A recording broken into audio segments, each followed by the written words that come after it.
All right. So this is a meeting of the Board of Zoning Adjustments. Tonight we have two items. The order of the items will be as follows. First, we'll hear BOZ 2025-00002, which is 825 Inca Parkway. And secondly, we'll hear BOZ 2025-00003, which is 3210 20th Street. Let's see. On each item, staff will present first and the applicant second. Next, the public will be invited to comment. Then the board will discuss. So I haven't done this in a while. This is my second time chairing the meeting, so I'm going to rely heavily on Robbie to help me out here. Robbie, can you help me understand what comes next in terms of reading the norms of participation? Yes, so I would say let's next swear in our new board member, Sean. Get that out of the way. And then after that, I believe, Thomas, you may have some information protocol rules for virtual meetings. So we could probably just jump into that and then get into the items, if that's okay. That sounds perfect. Let's do it that way. Madam Chair, may I proceed? Please do. Thank you. Mr. Haney, can you hear me clearly? I can. Can you please raise your right hand and repeat after me the oath of office for the Board of Zoning Adjustments? I, Sean Haney, I, Sean Haney, do solemnly swear or affirm do solemnly swear or affirm that I will support the Constitution of the United States of America that I will support the Constitution of the United States of America and of the state of Colorado and of the state of Colorado and the charter and ordinances of the city of Boulder, and the charter and ordinances of the city of Boulder, and faithfully perform the duties of the office of a member of the Board of Zoning Adjustment. and faithfully perform the duties as an officer of the office of, can we repeat that? Yes. Yes. And faithfully perform the duties of the office And faithfully perform the duties of the office of a member of the Board of Zoning Adjustment, as of a member of the Board of Zoning Adjustment, which I am about to enter. which I'm about to enter. Thank you. And then if I may ask, Robbie, is there a protocol for getting a signature, given that this is a virtual meeting, or is that unnecessary? We were told by the clerk's office that it is unnecessary for them to get a copy back. It would be more for our records. So I don't think it would hurt to get that somehow signed. It can be a virtual signature. There's no problem with that, but we can do that, in the coming days. So I will work on that after today. Thank you. Madam Chair, that concludes the swearing in of the newest member. Excellent. Thank you so much, Deshauna. Welcome, Sean. We're happy to have you as part of the team. Thank you. I think I want to take this opportunity to just introduce everyone, say hello, so Sean has an idea of who is on the phone. So what I'd like to do is something a little bit different. I'd love to go through each person that we can see on the screen. So that includes you, Deshauna, Robbie, and Thomas. And I'd like to hear you introduce yourself, let us know what your position is. So for staff members, that would be whether you are staff support, whether you are our staff attorney, how long you've worked with the city or in the community. For our board members, that would be how long you've lived in the city of Boulder. And I'd also like to hear something that made you smile today. Something that made you smile today. Okay. So I'm going to go off and start first. So my name is Nikki McCord. I am your vice chair of the Board of Zoning Adjustments. And something that made me, I've lived in Boulder for 15 years. And something that made me smile today was the Bad Bunny Tiny Desk concert on NPR. So I'm going to move it over to Robbie. Robbie, if you please introduce yourself. Hello, I am Robbie Weiler. I am the staff liaison for the Board of Zoning Adjustment, and I have been with the city of Boulder for going on 13 years now. It's been a while, and I've been involved with BOZA most of those years. And then something that has made me smile is when my allergy medicine kicked in this morning because, yeah, allergies are going strong right now. Excellent. Thank you so much for that introduction, Robbie. Deshauna. Thank you. So my name is Deshauna Sasweta, and Sean, you and I met briefly during your BOZA Crash Course 101. I am taking over BOZA from my predecessor. This is my first meeting in the absence of Miss Erin Poe. But prior to that, I was shadowing this board for the calendar year 2024. And I have been with the Boulder City Attorney's Office since the end of 2021. And I am very excited to start this journey with you. It's a bit new for me as well. Something that and- made you smile today. Yes, of course. Probably pancakes for breakfast. I love it. Excellent. Thank you so much for that introduction, Deshauna. Thomas. Hey, Sean, welcome. I'm Thomas Remke. I'm the board specialist for Board of Zoning Adjustments and for Planning Board, so I just do a lot of staff support for these roles. I started with City of Boulder in December of 23, which is the same time that I moved to Boulder. I was living in Denver previously. And something that made me smile today, I have a big one actually. I just found out that my brother's expecting a girl in October, so Perfect. You're Yeah. gonna be an uncle. yeah, I'm already an uncle. I have 2 nephews through him, but gonna have a niece in October. Excellent. Well, congratulations to you, Thomas, and thank you for that introduction. Thank you. I'm gonna go to Katie next.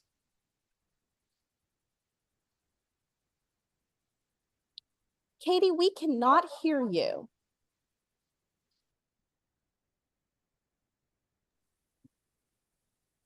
Nope, we can't hear you. So this is a great opportunity. Katie, we're going to give you an opportunity to go ahead and see what's going on with the audio because we definitely want to be able to hear your voice. So while Katie is adjusting her audio, I'm going to go to Drew. Drew, welcome. Please introduce yourself. Yeah. Hi, Sean. I'm Drew Eisenberg. I've been on the board for 2 years. I've lived in Boulder for about 16 years. I design wind turbine blades for a living. So I'm an engineer. And yeah, my experience relevant here is that I actually had a variance that I went through BOZA for and for my own house. So and I got interested in the board and wanted to contribute. And a thing that made me smile, I won my March Madness pool, so got some cash today. Excellent. Wonderful. Thank you so much for that introduction, Drew. Ben, please introduce yourself. Sean, good to meet you. Ben Doyle. I've been on BOZA for a few months now. I don't think a full year. And I'm a real estate lawyer here in town, focused on affordable housing development. What made me smile today, I walked outside at lunch and it was a beautiful spring day. People were out on the patios eating lunch, and I thought, good, winter's over. Excellent. Wonderful. Thank you so much for that introduction, Ben. And Sean, probably not last but not least, because we're still waiting for Katie, but Sean, please introduce yourself. Yeah, thanks. My name is Sean. I'm new to the board starting today. This will be my first meeting. I've lived in Boulder for almost 3 years now, maybe 2.5 years. So by day I work in tech support for a software company, but I do have a big interest in development, design. So, I feel like this board is right up my alley. And something that made me smile today, I think, just my dog being a silly self. Excellent. Wonderful. Thank you so much for that introduction, Sean. All right, we're going to go ahead and get started with our norms that Thomas is going to go through. And then when Katie joins us again, we'll get Katie's introduction as well. So Thomas, please go ahead and lead us in our norms. All right, give me just a second to get these slides pulled up.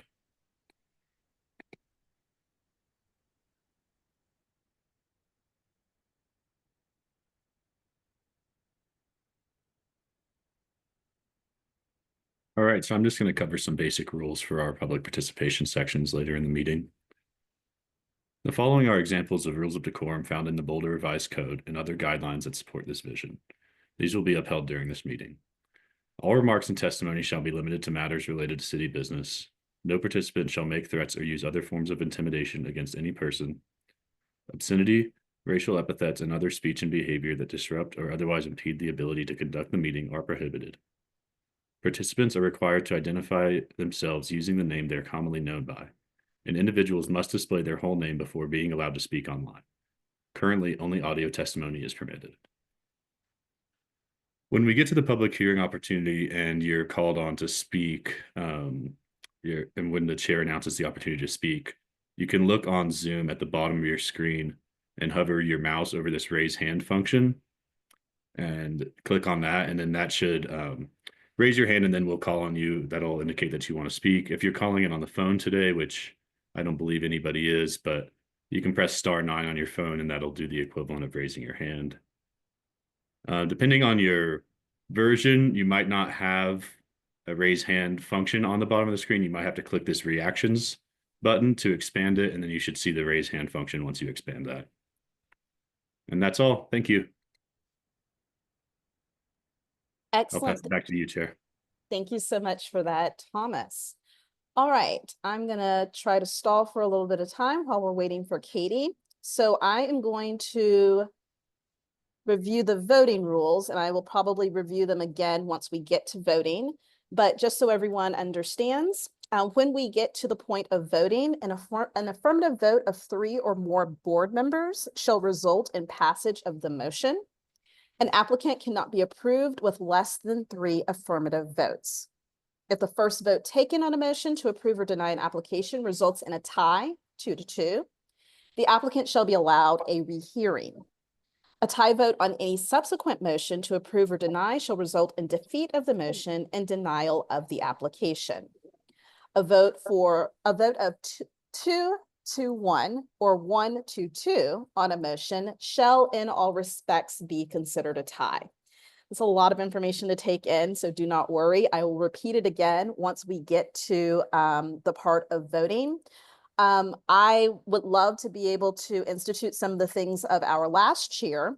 Once we get to the discussion portion, I would love to have the most junior member of our board to give their thoughts or discussion first, and open that up to our most junior member, and then open it up to our subsequent members as well. And while we were biding our time, Katie has joined us again. Katie, please introduce yourself. Me now? We can hear you loud and clear. Computer look.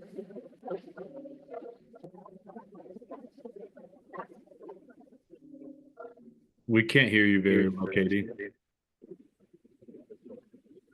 I heard you for just a second, but it sounds like there might be something in front of your microphone or something. Maybe try joining from your phone. You have the Zoom app. Okay, well, I'm just gonna like move the computer. Okay. How about now? Yeah, Working we right can hear you now. Don't move. No, I can't hear you.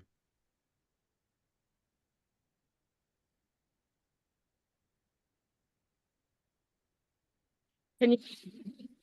We can kind of hear you now.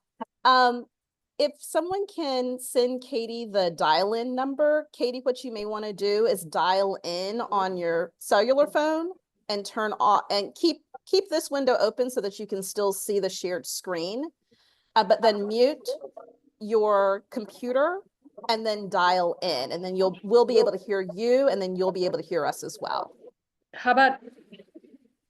It's cutting in and out, Katie, as you move around. So I think the best solution going forward may be for you to dial in, so that we can both hear you and you can hear us. So in the meantime, we'll go ahead and mute Katie. If someone can do that, please. I don't know who. Oh, perfect. Thank you so much, Katie. All right, so let's go ahead and get started. So I'm going to call our first case. So this is Boza case BOZ 2025000002, 825 Inca Parkway. And I'm going to let the staff do their presentation. So please take it away, Robbie. Hey, thank you, Madam Chair. I'm going to go ahead and share my screen real quick. Okay. This is docket number BOZ 2025-00002. The address is 825 Inca Parkway.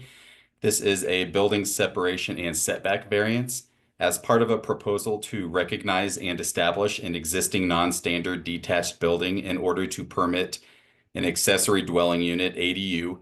Within it, the applicant is requesting a variance to both the building separation and front east yard landscape setback standards for an accessory building in the RL1 zoning district.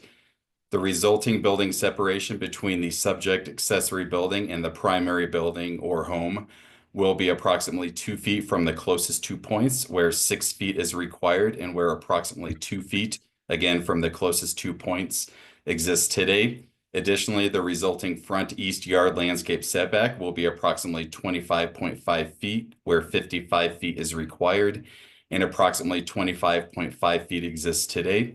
No modifications to the exterior of the accessory building are proposed at this time or as a part of this variance request. Section of the Land Use Code to be modified, Section 971, Boulder Revised Code 1981. And up on the screen, you have a location of the property. It is zoned RL1 residential single family, and its front yard does face east along Inca Parkway, as has been seen. We did not receive any public comment or correspondences regarding this item as of right now. And I'm going to do things a little differently this time. I'm going to somewhat present the history. This property has a very unique history, and then usually I touch on this at the end of the presentation, but I'm going to go ahead and do the zoning information at the beginning, if that's okay. So again, zoned RL1, the lot size is around 9,572 square feet above the minimum lot size of 7,000 square feet. And the history for the property is not too complex, but there is a history worth mentioning. The home was permitted and built circa 1964 and 1965, and it was permitted with a carport. Unfortunately, permit record was found, but it was very unclear. Records back in the 1960s did not come through very clearly for staff. So, but I could find that there was a carport originally approved with the original home. And at some point that carport was converted to a garage. No permit record or verification of such work could be found. And then also at some point, an ADU, a small ADU was added to the back of the garage. No permit record or verification of such work could be found by staff. And the current owners and the applicant of tonight's variance request purchased the home in May of 2024 and are bringing the property into full compliance, including legal establishment of the subject ADU via a building permit. And the building permit cannot be approved without the subject building separation and setback variances approval. And that's because we cannot establish a legal ADU within a building that is not conforming to the land use codes. So because the building in the past was constructed or is today in a manner that does not meet building separation and the front yard landscape setback, they are required to seek a variance to those two standards in order to bring the structure into full compliance, which would then allow them to get the ADU within. So I can go through the history in a little more detail if anybody needs to, but that's kind of a high level kind of overview of it. And there was also a code enforcement case opened last year for, quote, possible illegal unit second kitchen. That is the ADU that we are talking about today. And that is within the detached building. And again, that was opened last summer, right after the current owners took over ownership of the property. And then, oops, sorry about that. The existing and proposed building coverage, as well as the existing and proposed floor area, nothing's going to be changing. No changes to the building are proposed at this time. And as mentioned above, there is an active and still ongoing building permit review to bring everything into compliance, including building and fire code, zoning code, Everything needs to be brought into full compliance. That is all being done under the still active and in review building permit. But zoning cannot sign off on it or approve it until these two variances are looked at. And pending tonight's decision, they will either have to drop the ADU or they can move forward with the building permit with the variances in hand. And this is a kind of picture of the front of the property from Inca, and then also the site plan and survey that shows the existing conditions. It appears that the current footprint of the garage has been that way for quite some time. Aerials date it back to the 90s at the latest. At some point, like I said, it was converted into a garage. We don't know when exactly that happened, but it was quite some time ago. And all the aerials, the street views, the permit records somewhat reflect this having been done many decades ago. But because they were wanting to establish that ADU today, we have to bring it into full compliance because of the unpermitted work that was done decades ago. So what the board is looking at specifically tonight is the first one, which I have colored in green. That is the building separation variance. And it's between the house and the detached garage and ADU, and that's for approximately 2 feet where 6 feet is required, and approximately 2 feet exists today.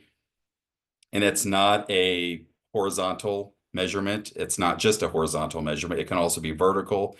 I often refer to it as the yoga ball theory. Imagine a 6-foot diameter yoga ball that needs to fit in between in all directions between two buildings. So it can be up, it can be right, it can be left, it can be down. It's not just like a setback is measured from horizontally.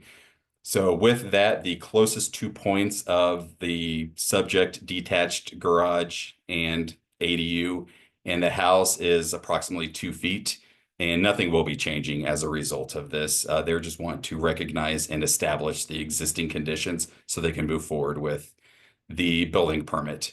And then the second part to this is the setback variance request, and that is a request for approximately 25.5 feet, where 55 feet is required and 25.5 feet exists today.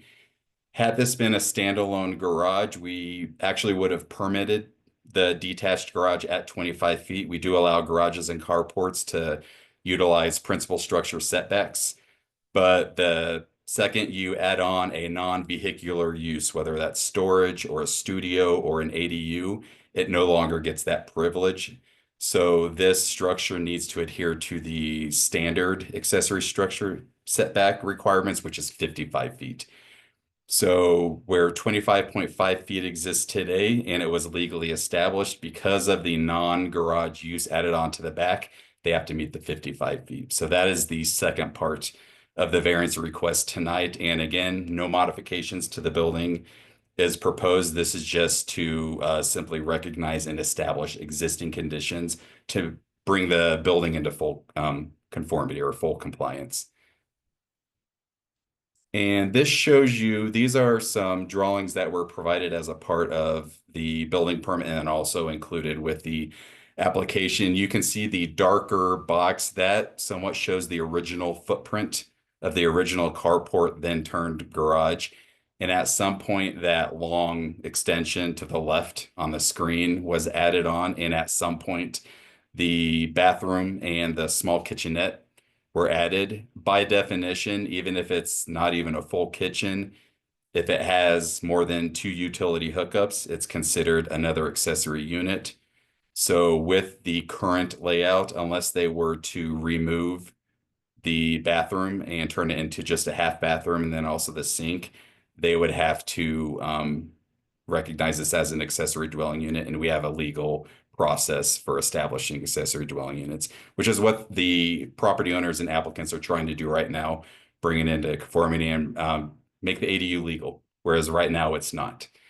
So this gives you an idea of the interior layout and then also the exterior of the building. And then this shows you the pictures on the right are the interior, even though the interior is not necessarily pertinent to the request tonight. It gives you an idea of what's on the inside. And then also the images on the left. The upper left image is the front from Inca. And the image on the lower left is the back door. I guess you could say the primary door to the ADU, but the back of the accessory structure. So with this, I'll go through these in a little bit of detail, but staff is recommending support of the 2 variance requests as they have been presented within the application. And like I just went through, physical conditions or disability, the unusual circumstances or conditions.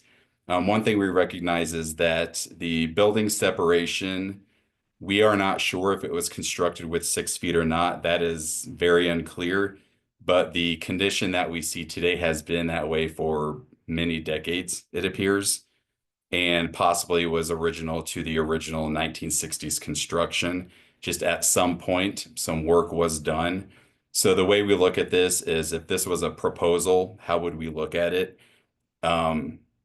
Because of the building separation, the existing conditions, and the fact that it appears the original carport and garage was already at about 2 to 3 feet from the original house, we don't feel that it's necessarily inappropriate to recognize what has been built onto the structure in the past. And we also see that it's an existing condition. It's been connected to the house for quite some time now, many years, many decades, to where we feel that 1A is being met. The unusual circumstance is that it just happens that it's an oddly skewed house located to a somewhat skewed garage, and they create this somewhat of a wedge kind of between these 2 structures. So we do recognize that. 1B, the unusual circumstances or conditions do not exist throughout the neighborhood or zoning district. It's not common that stuff is built, within 6 feet, especially within 2 feet of the property line. It's not typical for the zoning district. So this doesn't appear to be kind of an unusual circumstance or condition that you would find in a typical RL1 zoned property. 1C, because of such physical circumstances or conditions, the property cannot reasonably be developed in conformity with the provisions of this chapter. With that one, the fix, I guess you could say, to the solution would be to remove the kitchen and the bathroom and to make it just storage, which is not what the property owners are wanting to do with that space. They're wanting to utilize what was there when they purchased the property. Unfortunately, they were unaware that all of that was done without a permit. But kind of putting the due diligence aside, it doesn't seem that a reduction in the size of the building, which is the only thing physically that would fix it, seems appropriate. And the fact that they're not wanting to expand and they're just wanting to utilize something that's existing seems appropriate, and that 1C is being met. And then 1D, any unnecessary hardship has not been created by the applicant. In general, they moved in with this condition. Yeah, they could have possibly found out that it was done without a permit, and the property owner, the applicant, can probably speak more to this. But it doesn't appear that the hardship, which is the current location of the house compared to the current location of the garage, as they both sit on the property, is necessarily something that was within control of the current property owner's control. So we feel that 1D is also being met. And then 5A would not alter the essential character of the neighborhood. No additional work is being proposed at this time, and the non-permitted work was done to the back of the house. It's gone many years without even being noticed, so we don't feel that it would be negatively impact the character of the surrounding neighborhood, especially the street. Would not substantially or permanently impair reasonable use and enjoyment of the adjacent properties. We have not heard from any of the neighbors whether they are for or against this. But that aside, it does not appear that recognizing something that has been in that condition for quite some time would negatively or noticeably impact the adjacent properties. And then would be the minimum variance to afford relief. They are not asking to expand. They are not asking to make the ADU itself bigger. They're simply asking to recognize what has been there for quite some time. So we feel that 5C is also being met. And then due to the location and the size of, I guess, the house and the the accessory building, the subject accessory building, it will not violate anything with the solar access. So with that, again, staff is recommending support and approval of the BOZ 2025-00002 as it has been presented within the application. And I will leave it at that for now. Thank you so much for that, Robbie. Let me get back to, all right. Does the board have any questions of staff? So Robbie, just to confirm, if the detached garage was actually attached to the main house, would that meet all the setback requirements? That's a good point. So, and that was brought up by the applicants.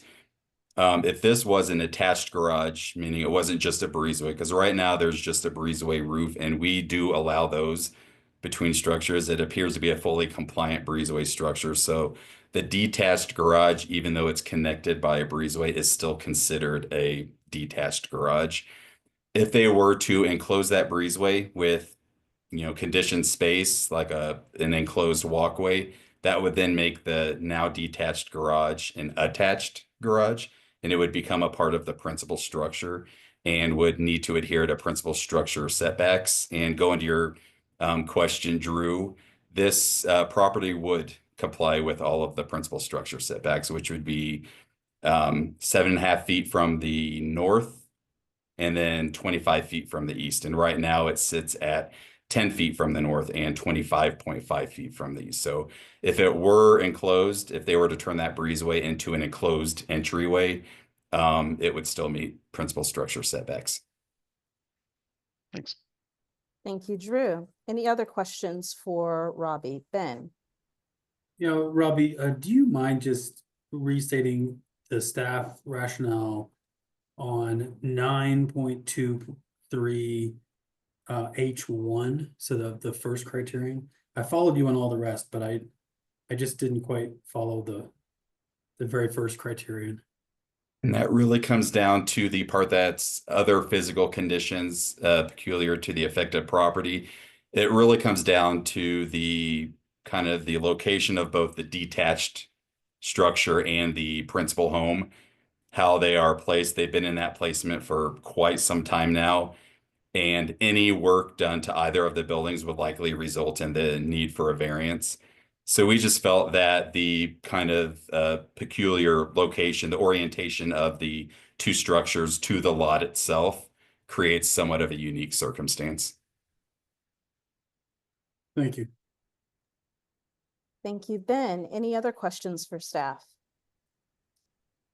Robbie, I have a question. If you can go back to your very last slide that talks about the criteria, and can you help remind us of, as board members, how we're voting on the criteria? So I know that we have to pick between 1, 2, 3, 4. All the conditions of 5 need to be met. If you can just reiterate that for me, that would be fantastic. Of course. So at the very top, the non-highlighted part, it says the BOZA may grant a variance only if it finds the applicable satisfies all of the applicable requirements of paragraph H1, H2, H3, or H4 of this section and the requirements of paragraph H5. So I've kind of condensed all of this. What that means is any applicant needs to come forward with a response to how they feel they meet criterion 1, 2, 3, or 4. And then regardless of which one of those first 4 they choose, they have to choose 5. So in this case, they are the applicant is opting to respond to criterion H1, which has an A through a D. There's 4 of them. And then criterion H5, which has an A through a D. So there's 4 of them. So the board is considering 4 individual criterion. Excellent. Thank you so much, Robbie. All right. So at this time, I'm going to ask for the applicant to present. So Thomas, if you can give us our rules for our applicant presentation, including the amount of time the applicant has, and invite them to present as well. I'm going to defer to Robbie if he could go over those rules really quickly while I get the applicant promoted.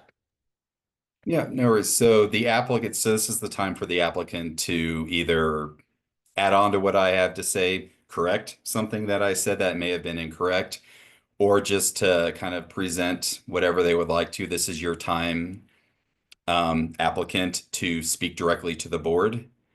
And then if you do not have anything to present or to say, that is totally fine. It's not a requirement for you to say something, but this is your time to kind of plead your case and talk to the board directly. And I believe you have upwards of 10 minutes to do that. Thomas or Deshauna, you can correct me if that's wrong, but this is your time, and I believe you have 10 or 15 minutes to talk with the board, and you don't have to take that entire time if you don't want to. Deshauna, please go ahead. Thank you, Robbie. Thank you. I believe that similar to staff, applicants have 15 minutes at their disposal. Excellent. you. Thank you for that, Deshauna. I see we have John S. who has been promoted. John, if you can please state your full name as well as your address, and then I'll ask a member of the staff to keep track of our time. Welcome, John. Thank you, Nikki. My name's Mitchell Steiner. I go by John. It's my middle name. I'm the owner and resident of 825 Inca Parkway at Boulder. And first of all, just want to say thanks to Robbie, who provided a lot of clear guidance and support for us as we navigate this process. And really, what initiated it was the retroactive building permit that we're seeking for the ADU, which consists of a section of this building, which includes the garage as well. And so I think Robbie did a very good job of kind of setting out the details as it relates to the zoning requirements and the variance on the table. I don't have anything to add, really. I think he nailed it. And so without further ado, I second what Robbie had to say, and agree with what he said and kind of how he presented the case or the situation. So Excellent. Thank you. Mitchell, correct? It's Mitchell? yes. Excellent. Thank you so much, Mitchell. All right. Board, does the board have any questions for the applicant?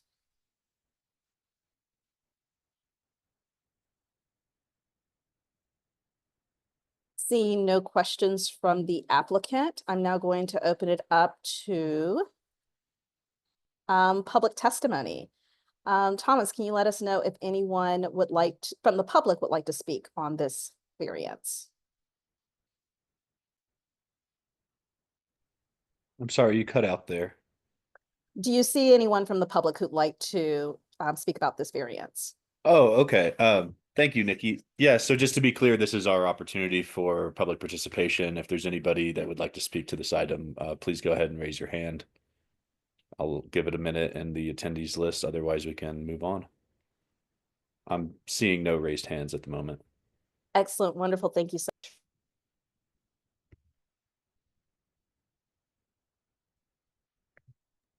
Nikki, you're on mute. Awesome. Thank you. Thank you for that, Thomas. With that, I will go ahead and close public comment on the matter. And now it is open to the board for discussion.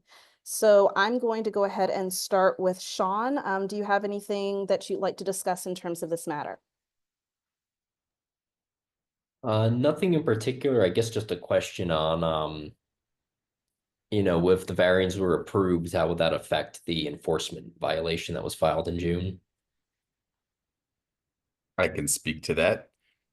So as of right now, it's just an open case, and that enforcement case resulted in the building permit case that is currently in review.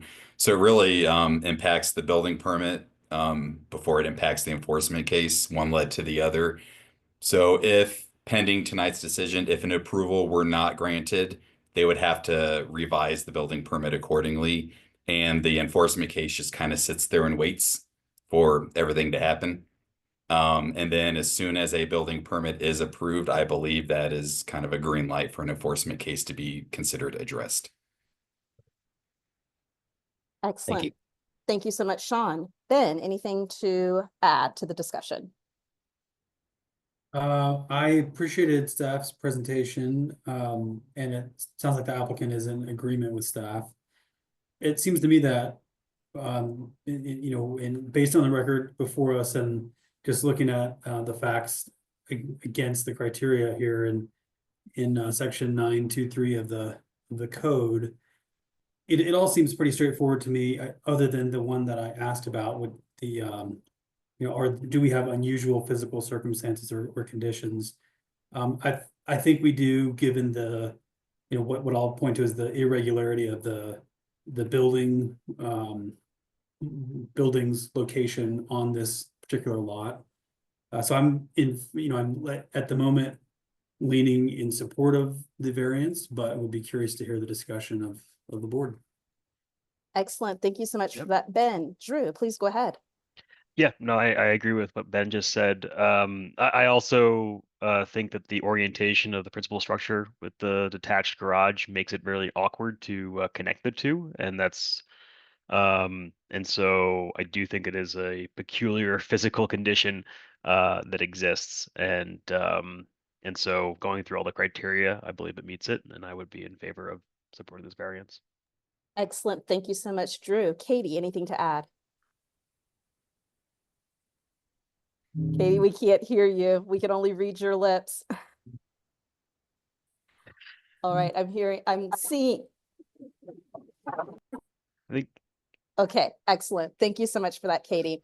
And then Sean, I did not say this previously. When we go through our discussion, and this is not anything in the rules, it's just kind of how we, you know, do our meetings, we try to give an indication of whether or not we are in favor of a variance or not. It's kind of our time to give a straw poll, because if we do come to a vote where the board is not in agreement, there are some particular rules that about when an applicant can come back to the board. And so we try generally as a board not to deny anyone, because then that triggers a lot more time and effort and reapplication that the applicant needs to go through. So when we talk about our discussion, we try to let our colleagues know how we're leaning, so that if there is some disagreement, we can talk it out amongst ourselves before we actually give that final decision to an applicant. So just wanted to give you some background there. Robbie, please go ahead. And thank you, Madam Chair. And this is for Katie. I believe you can still use the chat function if there is a question that you have, or if we need some form of a confirmation other than a thumbs up. Ideally, if you could get your phone, the audio working, that would be best. But if not, we understand. And I believe that with the chat function and kind of asking for your questions or confirmation, emotion, if there is a motion, doing it that way, I believe that we can have that on record and that we can use that, unless you disagree with me, Deshauna. So. If I may, I do not disagree. The chat function would still be captured for any appeal purposes in writing. Thank you for that clarification, both Robbie and Deshauna. All right, so I'm just going to go over the rules again. It's a little bit of overkill, but we have a new member, so I want to make sure that you're comfortable with how we are proceeding. So what's going to happen?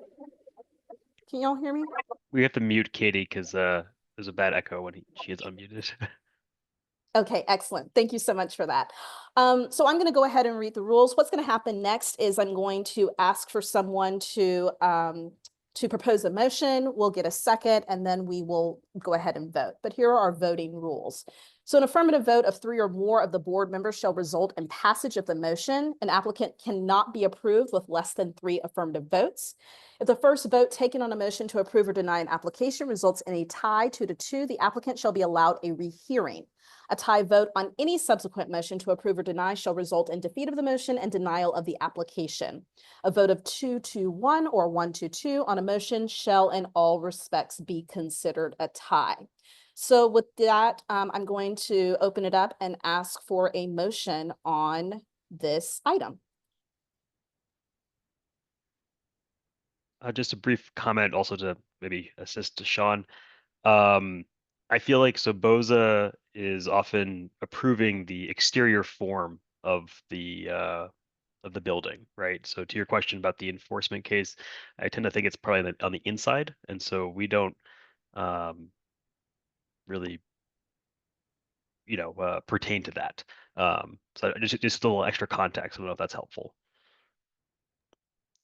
Thank you, Yes, thank Drew. you. But yeah, I put a motion to approve BOZ 2025-00002. Excellent. Thank you, Drew. Second. Second. Excellent. Thank you so much, Ben. All right, so the item on the table is approval of the motion. I'll start with Sean. You can say yes or no. Yes. Wonderful. Ben, Yes. Drew, Yes. Katie. All right, and then did we get I want to make sure that we've recorded Katie's vote for the record.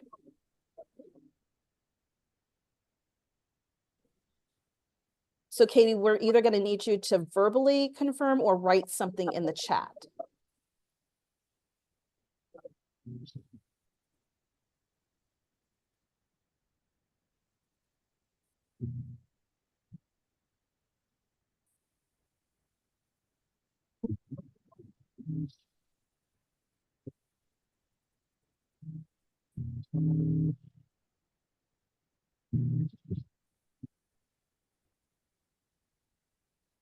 And you can just type I did. yes. Okay. Okay, wonderful. Thank you so much, Katie. I vote in favor as well. Motion to approve motion has been approved. So thank you so much, Mitchell, and good luck on the future of your project. Thanks to everyone for your time today. I really appreciate it. Am I free to go? Is that it? You're free to go. All right. That's it. Thanks, everyone. Take care. Thank you. All right. All righty, let's see here. All right, now we are going to look at our second item. Our second item is docket number BOZ 2025-00003, 3210 20th Street. And with that, I'm going to ask for the staff presentation. Take it away, Robbie. Thank you, Madam Chair. Okay, and again, this is docket number BOZ 2025-00003. The address is 3210 20th Street, and this is a setback variance as part of a proposal to recognize and establish recent after-the-fact or non-permitted additions and construction to the single-family home. The applicant is requesting a variance to the rear east yard setback standards for a principal structure in the RL1 zoning district. The rear yard setback variance request is for 2 attached covered patios and an attached single car garage / carport. The resulting rear east setback will be approximately 20.2 feet taken from the closest setback marker to the rear property line amongst the 3 additions, where 25 feet is required and approximately 20.2 feet exists today. Section of the Land Use Code to be modified, Section 971, Boulder Revised Code 1981. And I'm sure the board is well aware, we did receive some correspondences from neighbors. Those were all provided as part of the final item. So what you see within the packet right now is what the board can consider. There was one correspondence that requested to remain anonymous, and unfortunately we cannot consider and for the record have anonymous comment. So that one was left off and cannot be considered by the board at this time. But if this person who wanted to remain anonymous is possibly listening in right now, we do have the public comment portion of the hearing. You are more than welcome to speak directly to the board. You'll just need to provide at minimum, I believe, your name for the record. But other than that, you can still have the opportunity to speak directly to the board and provide comment. But up on the screen, we have the 5 neighbors correspondences that were provided and that the board has within their packet for consideration. And the red stars that you see are the location of those 5 properties, including the property immediately to the east of this, which is 2020 Grape Street. And then the others are a little further down, but not too far away along Grape Avenue. But this is zoned RL1 and it is a single family property. And I'm going to do what I did with the last one. I'm going to provide a little bit of history before I get into the specifics, because I think that's going to help kind of paint the picture and provide some what I feel is beneficial information to the application. The lot size is 9,838 square feet, so it is above the minimum lot size for an RL1 zoned property, which is 7,000 square feet. But this is a corner lot. And I'm going to get into this a little more. This property has 2 front yards, a backyard, and a side yard. So they've got 3 25-foot setbacks, and that'll be a little clear in my next presentation. But in terms of the history of the property, the home was permitted and built circa in 1958, and that was with an attached 1-car garage. So you see, if anybody had the opportunity to drive by, or even in the pictures, you see there's a 1-car attached garage. That was originally permitted with the house back in 1958, and then a second driveway and a patio awning / carport. It was called a bunch of different things.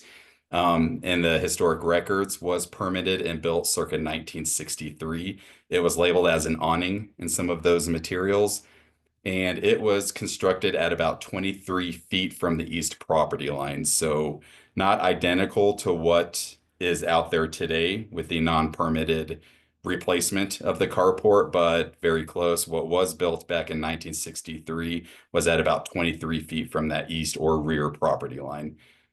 And that's from the southeast corner of the now deconstructed carport. And then last year, an enforcement case was opened in April of 2024 for, quote, work without permit to the carport and potential interior work. That then triggered kind of the enforcement saying you need to get a building permit for this work to bring it into compliance. And through that building permit, which I happen to be the zoning reviewer on, it was determined that there were setback issues.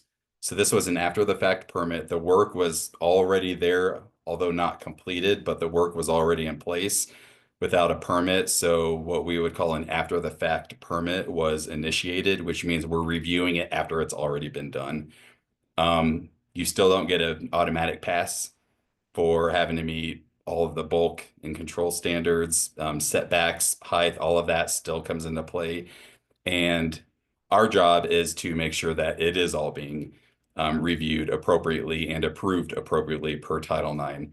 So through that, it was determined that there are in fact setback issues, and there are encroachments for the replaced carport and 2 of the patio covers. A portion of each, not the entirety of them, but a portion of each is located within that rear yard setback. So that is where that permit sits today. It's kind of hanging in limbo pending a decision tonight. Were the board to approve the variances tonight, then the building permit would move forward as needed. Were the variance not to be approved by BOZA tonight, then they would need to essentially go back to the drawing board and propose something within the building permit that meets all the setbacks. So they would have to revise the plans accordingly, revise the design accordingly. And the way that staff looks at after the fact items is we almost treat it just like it's a proposal.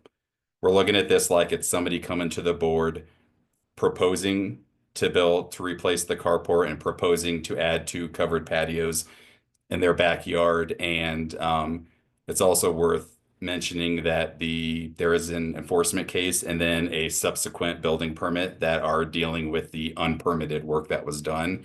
And the board's decision tonight is to determine whether or not what is essentially being proposed, even though it's already there, is appropriate and can be approved under the variance review criteria. So I will get into kind of what is out there. So the aerial on the right-hand side is outdated. This shows what was there prior to the replacement of the carport. You can see the 2 driveways. I mentioned that a second driveway and the awning carport, whatever we want to call it, was approved back in the 1960s. That driveway that is kind of in the shade of the tree is that second driveway that led to this awning / carport. And then you see the original driveway that was constructed with the construction of the home just a few years prior to that. And I circled there in the red box the location of that original carport and awning, and you can kind of see where it's set in relation to the property. And then the next screen is going to show you what is out there today. So there's a lot of numbers on this. What the board is considering tonight is setback variance request. And that is for approximately 20.2 feet where 25 feet is required and 20.2 feet exists today. The red that you see on the screen is the overall variance. That's the most extreme. The closest point is going to be 20.2 feet from the east property line.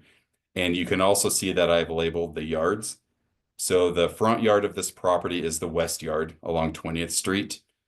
That then makes the rear yard the east yard, which is the yard that the board is focusing on tonight, that rear yard, the east yard. And then the yard to the north is what we would consider a side equals front, or oftentimes we call it a secondary front yard. And the reason for that is because it is a site adjacent to street, but the property to the east, 2020 Grape Street, it has its front yard facing Grape Avenue, which is the street that runs to the north. Because of that, the side adjacent to street yard for this property turns into a front yard, and it has to meet front yard setback standards and pretty much all front yard. It's a secondary front yard. So that's why on the image that I have, we have the two front yards, we have the rear yard, and then we have the side yard, which is just an interior side yard, minimum requirement 5 feet. So the home was essentially designed to respect the 325-foot setbacks outside of almost each corner of the house, barely encroaching into those setbacks. You can see in the very light image, you can see where the applicant provided those 25-foot markers. You can see the northwest corner of the house just encroaches into it by a few inches. The westernmost face or wall of the house barely encroaches into that front yard setback, the west yard. And then the very southeast corner, where I have my green dashed line, barely encroaches into that. So the home is what we would consider non-standard, as is, regardless of the patio covers or the carport. Back in the 1960s, I'm not sure if they paid as close of attention to make sure that it met the setbacks. I don't believe we have any setback verifications dating back to the 1960s. So unfortunately, that is the condition of the property. We have a non-standard house, and in 1965, I forget the exact date that I said, that awning that was originally there, now deconstructed, was constructed at about 23 feet. And I got that from the survey document that was provided. So with that, the applicant at some point decided to replace the awning carport with what you see today. And then on top of that, they wanted to have two smaller awnings, patio covers, I guess you could say. And you can see those three different structural elements in the image that I have on the screen. You see proposed single carport. And the reason I call that slash garage is because of the garage doors. We have a very clear definition of carport, and it states that must remain open on at least two sides. Because there are or is a garage door element to this, we usually go with the most extreme condition, which is, if we call it a garage, that's pretty much going to recognize that there are garage doors that can be opened and closed. Whether or not they're used, that doesn't matter. We just usually take the most extreme definition of what this is. So you're going to hear me call it carport, garage, covered awning, but the setbacks are what they are today, and that is that 22 feet that I have that black arrow pointing to. And that is taken from the southeast corner of the carport. And it's worth noting that the green dashed line I have, that's the rear yard setback marker. That's where that 25 feet sits. You can see that it kind of clips the southeast corner of the house, but then it goes through the very southeastern corner of the carport, the southeastern corner of the middle patio cover, I guess I'll call it, and then kind of down the middle of the smaller south patio cover. And that gives you an idea of kind of where that by right location would be located. And then also the red line, which happens to be the kind of the closest of the three elements that is to that rear, also happens to be the 20% threshold. So this would qualify for an administrative variance because it's 20% the required setback, 20% of 25 feet would be a 5-foot variance, and all three of these structural elements fall within that threshold. But a part of the requirement for obtaining an administrative variance or even seeking an administrative variance is you need to obtain written support from all impacted adjacent property owners. And it doesn't appear that was possible. So what the applicant has the option to do right now is to go to the full Board of Zoning Adjustment. So some people may or may not be wondering, why is something of just a few feet coming in front of the board when typically that would go the administrative route? Well, that's because it doesn't appear that the full checklist of requirements to qualify for administrative was obtained. So the applicant is coming in front of you tonight because of that. But the board still reviews it under the same criterion. And I can go through kind of what you're looking at in a little more detail, but this image kind of gives you an idea of the overall variance that you're considering tonight, and then the three individual variances within that one variance that you're considering. And the board can choose to separate these all out into different variances, or you can group them all together as the one. So this, I can come back to this screen at a later time if the board wants, but I'll continue with my presentation. And then these images, the upper images that I have highlighted in green, are what was out there at least as of last summer. So it gives you an idea of the completed product. And then the lower image I've highlighted in blue was taken in July of 2019. So a few years ago, but that shows you that original awning that was constructed pretty much a couple of years after the house. It's been in that place for a while. You can see that original one-car garage.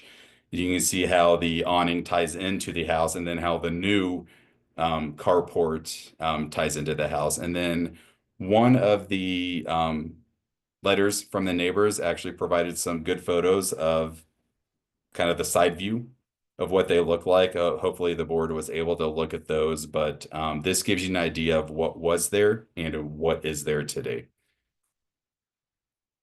And then these were some drawings. The drawing of the north was provided within the application, but I was also able to find the architectural drawing showing the same three elements. This is the carport. This is the middle patio cover, and this is the south, or the smaller patio cover that you see. The south elevation is from the south, the side yard. You can see the south end of the garage / carport right here. And you can see the middle awning right here, or the middle patio cover. And then right here, you can see the south patio cover. And then we have a north view, which shows from the street what you would be seeing. So you can see the middle awning right here. This is the carport, and then we cannot see the smaller one to the south because it's blocked from the north. And now we get into the setback variance criteria. I'm going to go through these in a little more detail. We've received quite a bit of public comment for this item, all of them in opposition, and with staff's recommendation, we definitely take those into consideration. We definitely read through those multiple times just to make sure, because we want to know what the concerns from the neighbors are and whether they are pertinent to the variance request at hand. So we do take every single one of those emails in mind when determining whether or not staff can support and recommend for this variance request. So starting with H1A, unusual physical circumstances or conditions, including without limitation, irregularity, narrowness, or shallowness of the lot, or exceptional topographical or other physical conditions peculiar to the affected property. It is not necessarily the smallest lot, but it is a corner lot that is quote unquote blessed with 3 25-foot setbacks. And unfortunately for this property, the construction, the orientation of the house in relation to the back property line creates somewhat of a wedge condition. So that's why the majority of the carport that you see today and what was there actually meets setbacks. It's outside of that rear yard setback, but the southeastern corner is what's violating the setback. And the same holds true for the middle patio cover. It creates kind of a diagonal line of what is meeting setback and what is not. And same holds true for the south patio, the smaller patio cover. There's kind of a diagonal line that cuts through it because of the orientation of the house to the rear property line. If it was running parallel to the rear property line, then that would probably result in setback violations to the north of the property because it's not a perfectly square property and the house is not perfectly squared onto the property. It's somewhat at an angle. So we do recognize that it's a corner lot. It's got 325-foot setbacks, and the location, the construction of the house was done so in a manner that creates somewhat of a skewed or wedge-shaped backyard to where really anything added to the back of the house of reasonable size would require a variance unless it was an odd shape or a kind of a diagonal wedge shaped. So staff does feel that 1A, given the specific circumstances of this property, the construction and what they are wanting to propose, staff does feel that 1A is being met. 1B, the unusual circumstances or conditions do not exist throughout the neighborhood or zoning district. It is not common that someone has 325-foot setbacks regardless of the size of their property. And it is also not common that a house is constructed at an angle from any of the property lines, especially the rear property line, which creates somewhat of a construction issue. If somebody wants a squared off patio cover, in most cases, they might be able to do that. In this case, it would have to be an angled patio cover in order to respect that rear yard setback. So unless it's a kind of a 2-foot wide by 5 or 6 foot deep, this is the south patio cover, then anything beyond that size would likely require a variance. So staff recognize that these conditions specific to this property, 32 10 20th Street, it's somewhat unique in the situation of how the orientation of the house to the lot is presented. So staff does feel that H1B is being met. H1C, because of such physical circumstances or conditions, the property cannot reasonably be developed in conformity with the provisions of this chapter. What this is essentially saying is the key word there is reasonably. So what the applicant is seeking is replacement of the awning carport and then the addition of 2 covered patios. We feel that a reduction of at least the south one would result in an unnecessary or unusable cover. It would just be a roof overhang, essentially. And then we also recognize that the middle one is, it's not larger than the patio that's been there for quite some time. Seems like a modest request to put a cover over that. It just happens that because of the angle of the property line in the house, putting anything other than a squared off patio cover would require some sort of a variance. So we felt that the physical kind of circumstances of the property results in kind of the need for these, at least corners of these covers, to encroach into some setbacks.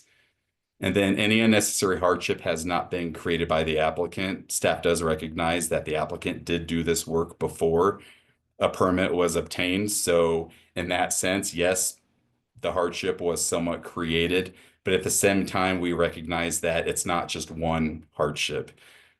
We look at this like if it was a proposal, how would staff look at this? If this was a proposed condition and not something that's already been done, would staff look at this the same way? And the answer is we would, because we would recognize that, again, the angle of the back property line with the angle of the house and someone wanting to put what appears to be a modest size patio cover, 1 story, not overly tall than what you would otherwise see in any other property, in Boulder seems appropriate.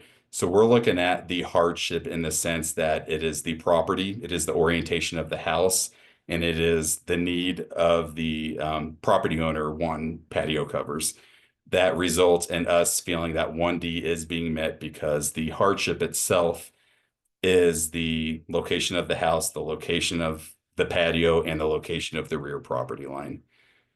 And then jump into 5, criterion H5 would not alter the essential character of the neighborhood or district in which the lot is located.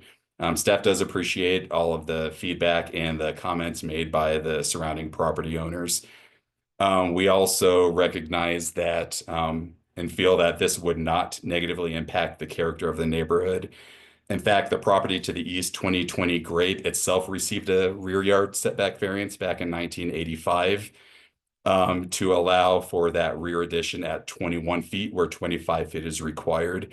So it's not an unusual thing for this neighborhood to get a variance. It's not unheard of. And we also feel that the kind of the size of the patio covers and the carport addition seems reasonable. It's not a 2-story addition. It's not an overly sized carport. It's not a 2-car carport. So we felt that kind of keeping with what was there and then adding, relatively speaking, modest sized patio covers seemed appropriate and would not negatively impact the surrounding property. And then going to 5D specifically would not substantially or permanently impair reasonable use and enjoyment of the adjacent property. One thing that staff looked at was what would these do if they were built by right? So we do allow, up to 25 feet is where you could place something. And then we do allow 2.5 feet or 30 inches of roof overhang into that. So theoretically, the support columns could be shifted to where they're at the 25 feet, and then they would be allowed another 30 inches, 2.5 feet beyond that. Looking at it from the property to the east, the most impacted property to this property, reducing the bulk by, in some cases, just a few inches, upwards of 4 feet, wouldn't necessarily reduce the visual impact from the property to the east. It's not a height variance. It's not a locational variance, north or south. It's really how close is it to that east property line, the shared property line with 2020 Grape, and a reduction in that scope to where the support columns, which is where we determine setbacks, were taken. If those were all put at the 25-foot marker, it would create some angled covered patios. But from the east, it really wouldn't change the visual impact. We would still allow it to be built that tall. We would still allow it to be built in those locations. It's just from east to west, they would be reduced by upwards of 2 or 3 feet, it appears. So staff, we hear the neighbor to the east having concerns about that. Some of the concerns weren't necessarily pertinent to the variance request at hand, but we did look at what would happen with a by right solution, and it doesn't appear the visual impact would necessarily change from the east. So we do feel that 5B is being met for this application. 5C would be the minimum variance to afford relief, and would be the least modification of the provisions of this title. Any more reduction in these would result in pretty much unusable roof covers, patio covers. The patio to the south, if it was reduced at that angle to where it was meeting setbacks, it wouldn't really serve a purpose, I guess you could say. The middle one, pretty much the lower southeastern third would be cut off. Could it be used? Yes. Does it seem like structurally feasible? I'm not sure. And then the carport replacement, it is bigger compared to what was there. We do recognize that. It is, I believe, about a foot closer to the east property line than what was there. And then the architect, the applicant, can maybe speak more in terms of what the exact changes were. But overall, it doesn't appear that reducing it even more would result in any benefit. And also the majority of the carport is meeting setback. It's just that southeast corner of the carport that is not meeting setback. So taking off that corner would create a really funny looking carport and possibly an unusable carport. We recognize that, but we feel that what is out there today, even if this came to us as a proposal and not something that was already out there today, staff would probably come to the same conclusion, which is 5C would be the minimum variance to afford relief is being met. And then 5D would not conflict with the provisions of solar access due to the height and location of all three of these structural elements.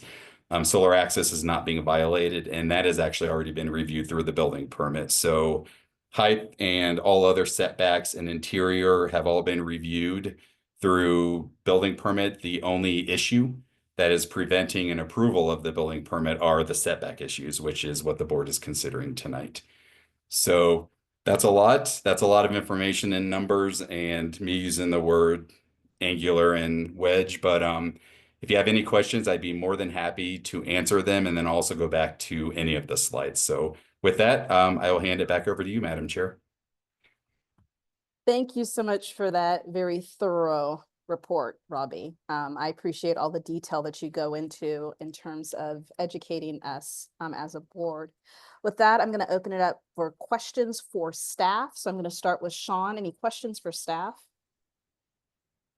Yeah, historically have these variances been denied due to the permit being filed after the work has begun? No, so that's where we kind of separate the two out, and the way staff looks at it and the board, you can decide how you want to approach it. But it might be best to approach this as it's a proposal. We have a process dealing with the done without a permit that is actively going through, but historically, because it was there, does not mean that the board has automatically denied it, and it does not mean that they have automatically approved it. Because it's there does not mean that you're guaranteed an approval. It's far from that. So I think with the approach of this one, and the board can decide how they want to approach it, but staff's approach to kind of deal with the fact that it's already there, you actually have an image of what it looks like. That's not very common, is to consider this under the kind of scope of if they were coming to you with, we want to do this, this is a proposal. And if the board decides it's appropriate under that view, then you can move forward as needed. If the board decides that what is out there today would not meet the criterion, then you take action accordingly. So it being there doesn't necessarily sway one way or the other what the board decides. Thank you, Robbie. Sean, anything else? No, thank you for that. That was all. Thanks, Sean. Ben, any questions for staff? Yes, I just have two for you, Robbie. So one is, I think you had mentioned that this is on the graphic slide where you showed the 3 different setbacks from the eastern. Let me pull that up.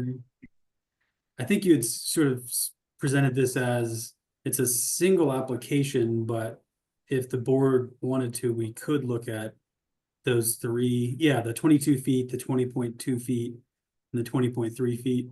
So it sounds like we could look at those individually. Did I hear you right there? Yep, and that is correct. So you have the overall umbrella one, which is the most extreme setback, the closest point. But the board has every right to break these up into 3 individual variances within the one.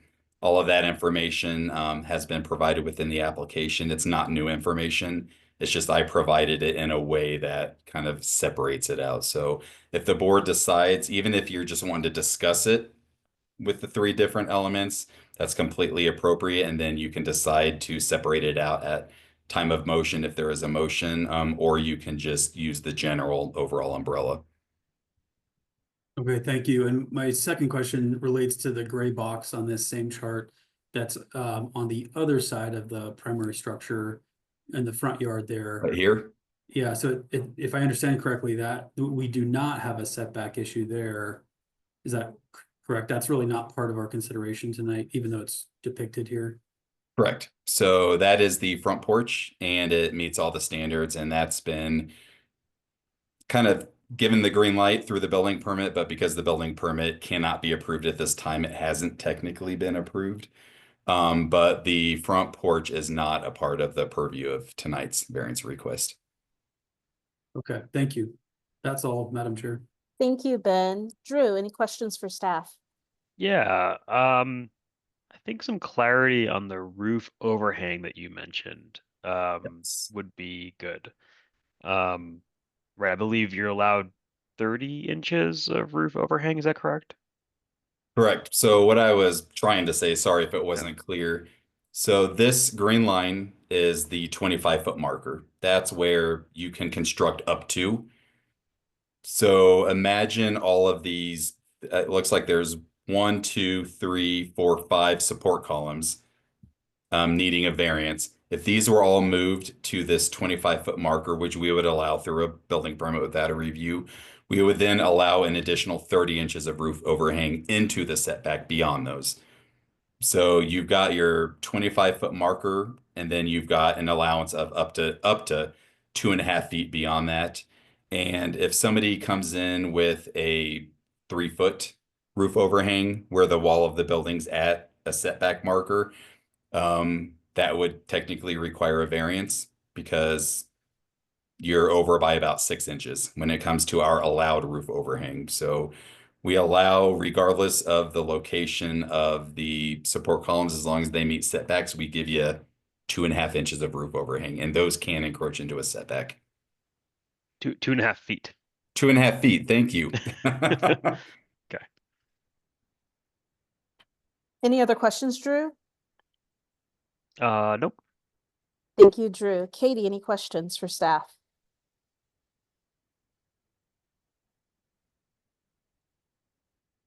And I can't see Katie's if she's typing because I have my screen share on. So if someone could just let me know if she has any questions for me. So I think she's trying to connect via phone, correct, Katie? Okay. So it looks like maybe on the phone you could be muted. Thomas, is there? Oh, I think we just had to promote you. So your phone is muted. So I think that there is a function through Zoom phone. Thomas, do you have that? Oh, there you go, Katie. Please go ahead.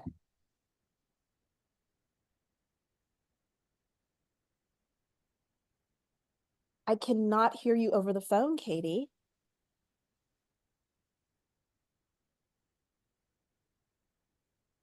Your phone is.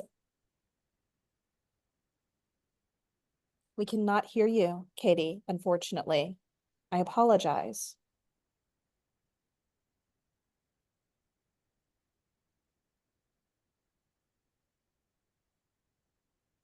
Okay, and then if we can unmute Katie's phone.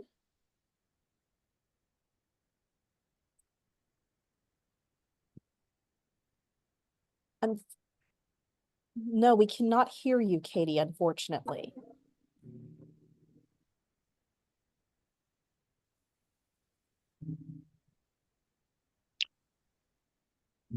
Get on mute. Continue, Katie. Maybe try, we don't hear you. Try taking out your headphones. Maybe take your headphones out of the computer.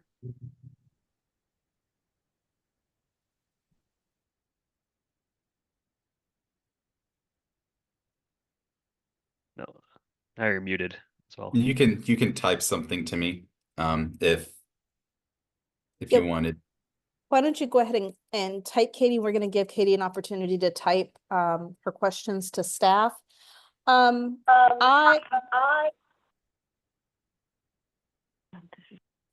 This is really super frustrating. Go ahead, Katie. We can hear you. You can hear me now? Yes. Yes.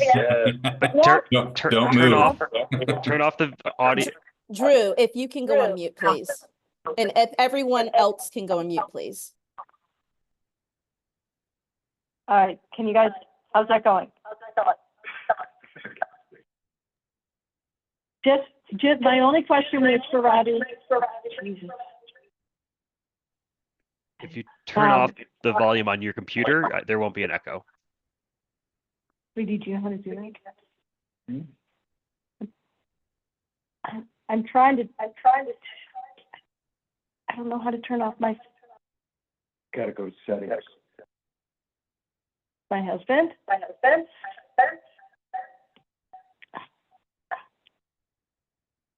Here. All right, now I'm just on the phone. Can you guys hear me? We can absolutely hear you, Katie. Please go ahead. Okay, and then I'll call back in so you can see me. My only question was for Robbie about, you mentioned that because of the orientation of the house, they had 25, they had 3 25 yard setbacks, correct?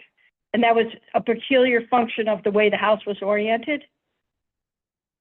So can you hear me, Katie? I just want to make sure the Yes. orientation of the house really has nothing to do with the 325-foot setbacks. The property is what results in the 325-foot setbacks, but the orientation of the house is that it was constructed to kind of squeeze right into where the building envelope, the by right envelope, is located. So the 325-foot setbacks aren't necessarily because of the house. It's just something that comes with the property. And then the house was constructed to respect those 325-foot setbacks, which is why we have a somewhat wedge-shaped rear east yard, is because the house is not perfectly parallel to the rear property line. Okay, got it. Any other questions for staff, Katie? No, that was really it. Some of the other questions covered some of my issues. Excellent. Thank you so much, Katie.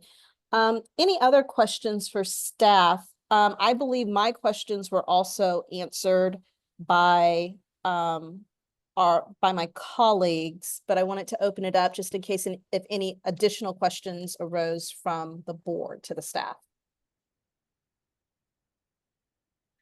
Okay, excellent. Thank you so much for that detailed report, Robbie. Now we're going to hear from the applicant. I'm going to repeat and then ask for staff to help me reiterate the rules for the applicant. So we're going to promote the applicant to be a panelist so that they can give their testimony. The applicant will have 15 minutes to give their testimony, and we do ask that the applicant begin their testimony stating their name and their address. Have I left anything out, staff?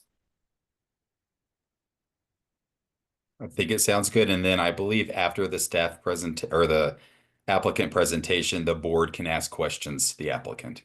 That is correct. Thank you so much for that reiteration, Robbie. Thomas, if you can please promote our applicant if they are available.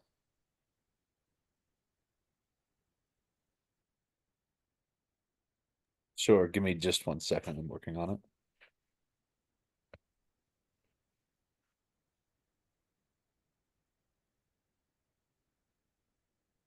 Recording in progress.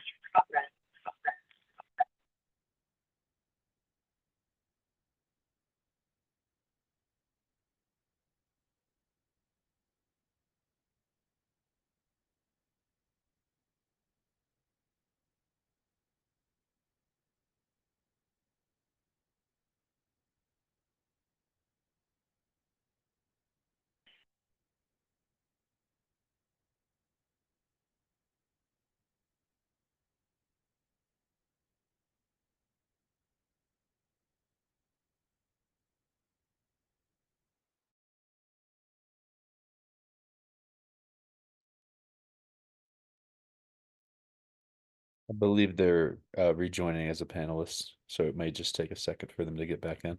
Okay.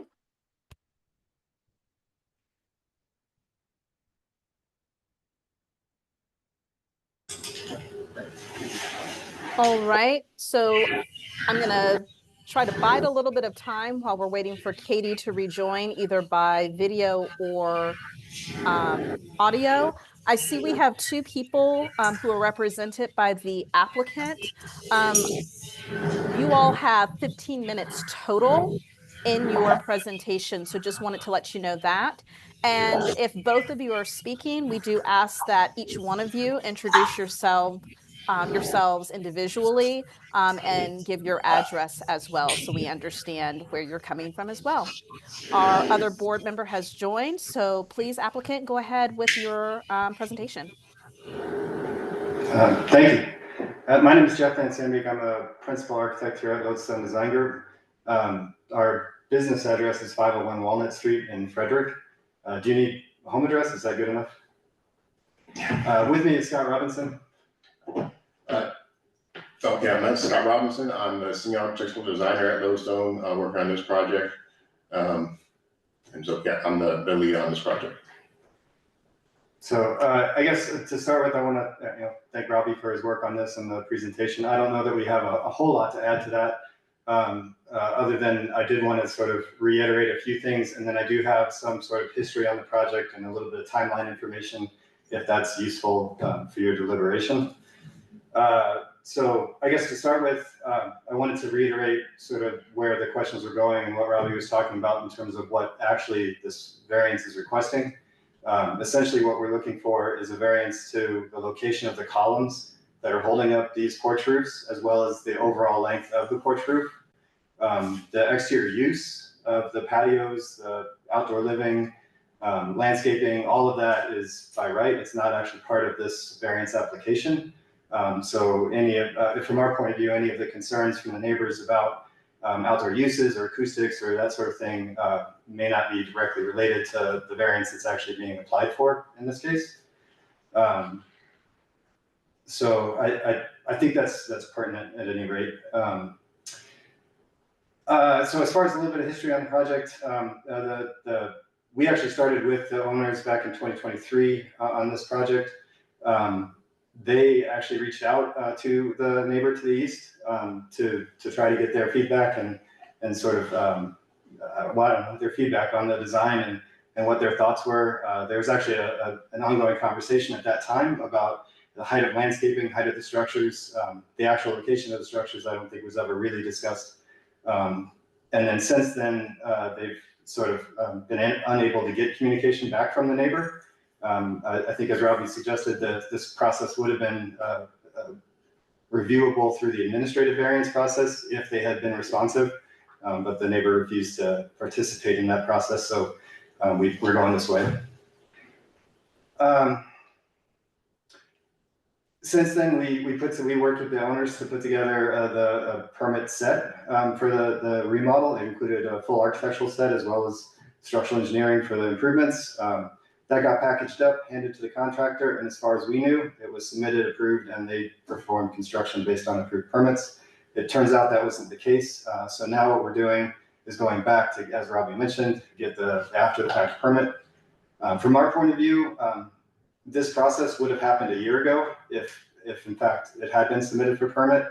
The error with the rear setback was a misunderstanding really on our part as to what that setback would be from the east property line.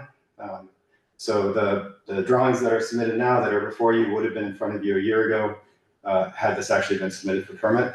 So I appreciate what Robbie was saying, this being interpreted or being reviewed as a proposal as opposed to asking for some sort of forgiveness for construction that got done without a permit is, that's not what we're trying to do. We're looking for a review of the proposal. And then, yeah, as Robbie said, it's in for permit now. It's ready for approval, assuming, pending your decision on whether or not this variance is reasonable. I guess the only other thing I might point out, I think Robbie made a good point about the roof. The roof overhangs are allowed to extend beyond the setback line. I think it might actually be, and I don't know, Robbie, if you can go back to your first slide in your presentation that showed the neighborhood sort of in yellow.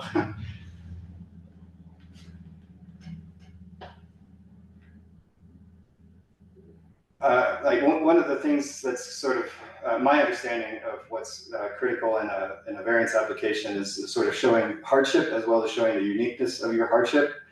And to me, this slide is actually telling when you look at the other four properties that front onto 20th Street. It does not appear that any of those properties are accommodating 25-foot setbacks on three sides. They all seem to be dealing with it in some other way. So it seems reasonable that the owners and in fact us, when we put this design together, didn't anticipate that requirement. and are not trying to like get away with something or trying to kind of push an envelope that wouldn't otherwise have been like consistent with the neighborhood that we're occupying. There is certainly precedent within this immediate neighborhood, and I'm sure throughout the city, of similar conditions, and I think that's worth noting.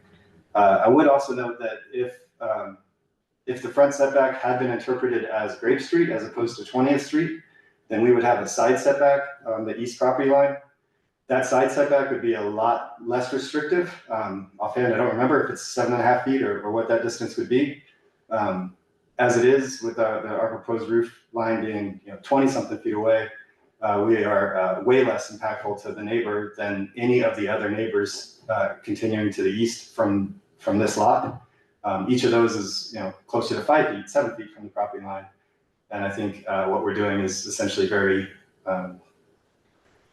in keeping with the neighborhood context. So just wanted to point that out, and then happy to answer any questions about sort of the history of the project or what our design intent was or kind of where we're going from here. So thank you for your time and thank you for considering the project. Excellent. Thank you both for your presentation. We're now going to open it up to questions from the board to the applicant. I'm going to start with Sean. Any questions to the applicant? I would say I have no questions. I think everything presented, makes perfect sense to me. Excellent. Thank you so much, Sean. Ben? Yes, I have two questions for the applicant. One is in variance criteria H1C, which discusses that because of the physical circumstances or conditions, the property can't reasonably be developed in conformity with the code. And I guess I'm struggling a little bit with that one. Can you maybe address that one specifically? Like why couldn't the improvements that have been built on that eastern edge conform to the code? I mean, I guess really the critical word there is reasonably. Like, yes, we could build a patio and a roof cover that conforms to the code, but that roof cover, that patio would not be a reasonable size space, a reasonable kind of condition to use for outdoor living, or even for that matter, for the storage of furniture for outdoor living, in terms of keeping it out of the rain, keeping it out of the snow. The constructability of some of that also becomes challenging. A 30-inch roof overhang isn't crazy, but it certainly becomes a little bit more challenging than, say, a 1-foot overhang. And so when we're looking at what's reasonable, I think that's sort of where we're coming from. And by accommodating the angular rear property line relative to the house with this variance, it allows us to get a reasonable size patio or roof cover, reasonable size carport, and if that makes sense. Okay, thank you. And the other criteria I just wanted to ask about was it's in H5B, which is that the variance would not substantially or permanently impair reasonable use and enjoyment or development of adjacent property. So of course, we do have in the record a number of neighbor comments, all opposed, and I think probably the most pertinent one would be the immediately adjacent property owner. So I just wanted to give you a chance to, I think you touched on some of this earlier, but relating to acoustics and so forth, things that maybe are not appropriate for us to consider. But if you could just address that, like why do the proposed improvements not impair the reasonable use and enjoyment or development of the adjacent property? Well, I think the big piece there is that it's not the roof overhang or the columns that are impacting the use of the neighboring properties. So what's impacting the neighbors is the fact that these owners want to have an outdoor living space. They want patios, they want landscaping, they want to be able to spend time outside with their friends, which I think is reasonable. It's certainly something I want to do at my own home. And none of that is limited by the roof structure. So the roof structure, which is what we're applying for the variance for, the only way that might impact the neighbor's reasonable use of their property would be if it shaded their property, or if it maybe blocked views from their property, something like that. But we've been very careful in the design of the structure to keep those roof lines low, below the existing ridge line of the house, kind of conforming with the original kind of mass and scale of the original house, so that everything feels appropriate to both the original house construction and the neighborhood and the separation from those neighboring properties. for that vertical construction. I think a lot of what was in the concerns from the neighbors had to do with the use of that outdoor space, or even the use of the indoor space when the windows are open, which seems challenging to me, since people are allowed to use their indoor space with their windows open. They're allowed to use their backyards with or without a roof. There was a comment in there about the roof potentially amplifying sound onto neighboring properties. I can't speak too much to the engineering of that, other than when we've worked on amphitheater projects and other type of acoustic, where acoustic performance is important. The angle of the surfaces certainly had a significant impact. But in this case, the roof angles north toward the street as opposed to east towards the neighbor. So it actually should be directing sound away from the neighboring property, not amplifying it toward the neighboring property. So I'm not sure if there's some other characteristic they're referencing, but as far as I can tell, that probably isn't entirely accurate. That helps. Thank you. Thank you so much, Ben. Drew? Yeah, I guess I'll be honest that this is a tough one. And in your application, why did you not include the east elevation or photos of the outdoor space? As far as a drawing? Yeah, I mean, it was honestly, it was hard to evaluate from your application because you didn't have the original configuration of the home, or actually what was built, a view, from the east. I guess Robbie had to show that in his presentation. He had to find it up for the permit, and the neighbors had to send it to us. Maybe that's just feedback.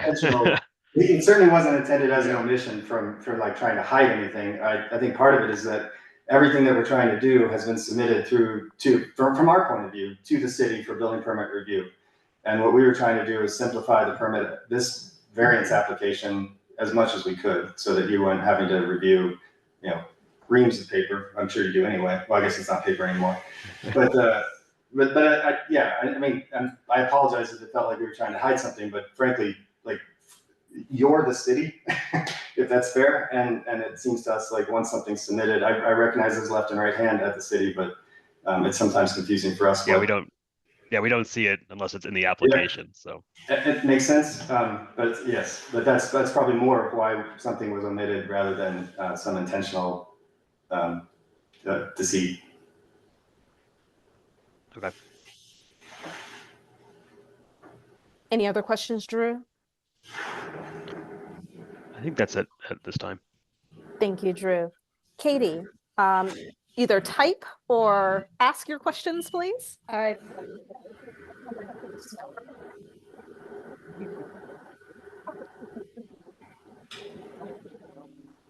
We're not hearing you, Katie.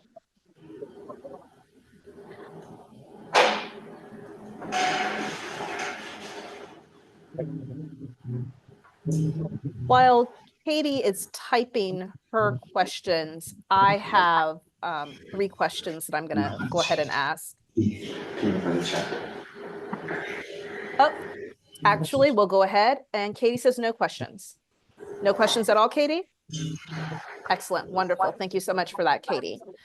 I have questions for the applicant. So my first question, so I'm trying to think of this as 3 separate variances. So my first question is about the carport replacement. So can you help me understand why the proposed carport replacement is bigger than what was originally there? So maybe the easiest thing, sorry, Robbie, if you go back to your presentation, you had the exterior pictures of the before and after. The original carport was essentially one of those, I hate to call them cheesy, but cheesy metal awnings with the sort of lattice work columns, very thin type of construction, and also not particularly robust or in our opinion, in keeping with the architecture of the house or the neighborhood. So what we were trying to do is create a more solid construction that could, from our point of view, tie in better with the architecture of the home, advance the architecture of the home so that it was a little bit more nice. And then, and in doing so, we needed a little bit wider structural column to support that construction, as opposed to what, as you can see in that bottom left picture, those very thin steel posts that are holding up what's probably not a permittable piece of structure today in terms of snow loads, wind loads, well, certainly wind loads. So that drove a little bit of extra structure, and then fitting a car inside that structure didn't allow us to shrink it inboard, so we chose to grow it outboard. Okay, thank you. That's very helpful. One of the things that you said was in your testimony, everyone's kind of dealing with setback issues in the neighborhood. And I'm just trying to understand in terms of our criteria, and you'll have to excuse me because I'm working with like multiple screens here. So our 1B says the unusual circumstance or conditions do not exist throughout the neighborhood or zoning district in which the property is located.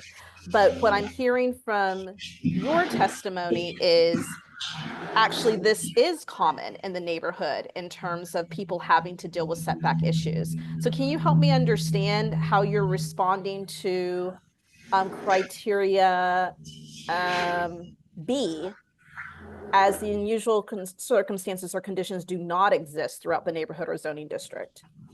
Yeah, I appreciate that. That's a great question. And Robbie, maybe that first slide again. Thanks for being the So I guess my point was that it's really those corner lots, those awkward corner lots that are fronting onto 20th that have that condition in a lot of different places, and in every one of those, they violated the setbacks. And then when you get off those awkward shaped lots and you get into the regular like rhythm of Grape Drive and the rhythm of Glenwood going, those are regular shaped lots, and those houses are much more, you can see the back lines, the back of the houses tend to line up, the front of the houses tend to line up, they're accommodating the setbacks. So from a percentage standpoint, most of the lots are those regular shaped lots, and so most are in compliance with, or have the ability to be in compliance with standard setbacks. It's these weird ones on the corner that we're one of 4 or 5 that I'm kind of referencing when I'm saying that it's the variance we're asking for. While it's a unique condition overall in the neighborhood, it's still in keeping with the neighborhood because of these weird neighboring lots. So thank you. I guess I want it both ways, but that's my thought on that.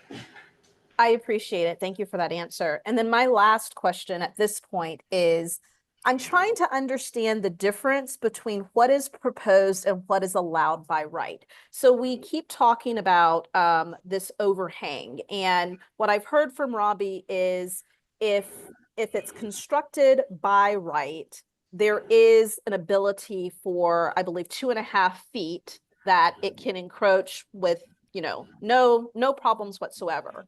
So what I'm trying to understand is, in this proposal that we're looking at tonight, what is that size difference? What's the size difference between what is proposed and what would be allowable, understanding that we have that 2.5 foot wiggle room? So I guess there's sort of 2 answers to your question. So the first is that wiggle room only applies to the roof structure, not the columns that hold it up. So if you were to draw a line between the green line and the red line on this drawing, like exactly halfway, that would be 2.5 feet. So the roof line could extend to that new imaginary line that's between green and red, but the columns would have to sit at or behind the green line. Is that helpful? So we could theoretically move those columns back to the green line and then move the roof line back to where that new line is between green and red, and that would be the use by right allowable condition. From a numerical standard, going down that list, the 22 feet for the carport would wind up being 22 feet 6 inches for the roof line, and 25 feet for the column that's holding up that corner of the carport. And then the 20.2 foot setback that we're proposing, that would be 25 feet for the column, and again, 22.5 feet for the roof line. So we would lose about 2 feet on that roof, 2.5 feet. And then the last one, basically the same applies. We lose about 2.5 feet on that roof line. And then I'd like to add in, and then those roofs, if we did that, would all be irregularly shaped. There would be pie shaped, overhang of roofs. So there would be smaller on one end and a lot larger on the other end. So using it would be creating an awkward usability. The usability would be kind of, less on the shorter side. And then if like a pie, as you get towards the middle, it's pretty much unusable space. So you're constructing something that's not usable. I appreciate that. Thank you so much. I don't have any other questions for the applicant, but I want to make sure that the board questions have been satisfied. Does the board have any additional questions for the applicant? All right. Thank you so much, applicants, for that presentation. At this point, we're going to open it up to public comment. So I'm assuming, yes, there are 15 participants on the call, so I'm assuming we have some public comment. Staff, can you please help remind me of our rules for public comment? So why don't you remind me, instead of me trying to say things and then you having to correct me, why don't you go ahead and let our public comment folks know their rules and guidelines, how much time they have, how they need to introduce themselves, etc.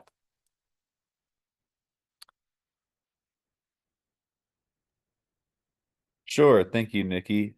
So yeah, this will be our opportunity for public comment.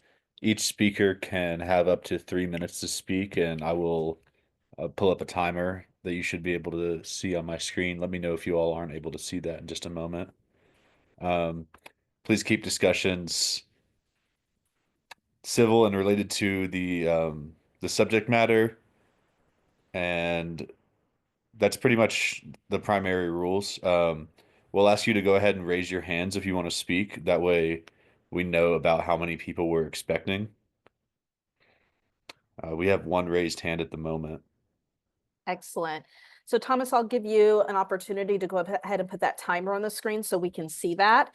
And I ask everyone who participates in public comment to please start by introducing yourself with your name and your address. I'll ask for that as we get started. So Thomas, if we can see the timer, and then I'll let you go ahead and start the public comment period as well. All right, great. Thank you so much.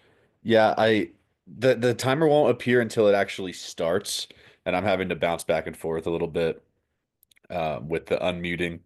But so yeah, we'll go ahead and begin. So please go ahead and raise your hands now. First up, we have Amina. Amina, please state your full name and address at the beginning of your comment. I'm gonna go ahead and click allow to talk, but please wait till you see the timer start. And actually, we'll just do it the same way that we've done it in the past. If you want to promote that person, and Amina, you are welcome. If you would like to appear on screen, you're more than welcome to share your video. But if you do not, that is your choice as well. Oh, it was my understanding that we don't normally allow video testimony. Oh, we don't? Yeah. Okay. Thank you for that. I apologize. That's go all ahead. right. Go ahead, Amina, with your testimony. Thanks, everybody.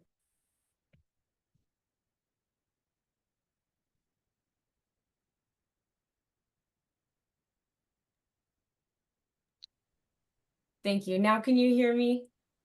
Yes, we can hear you now. I'll go ahead and start this timer over for you. Great, thank you. So my name is Amina Simon. I'm currently at 1040 Pine, but I've lived most of my life at 2020 Grape Avenue, and I continue to spend a lot of time there. My mom, Joni, is the owner.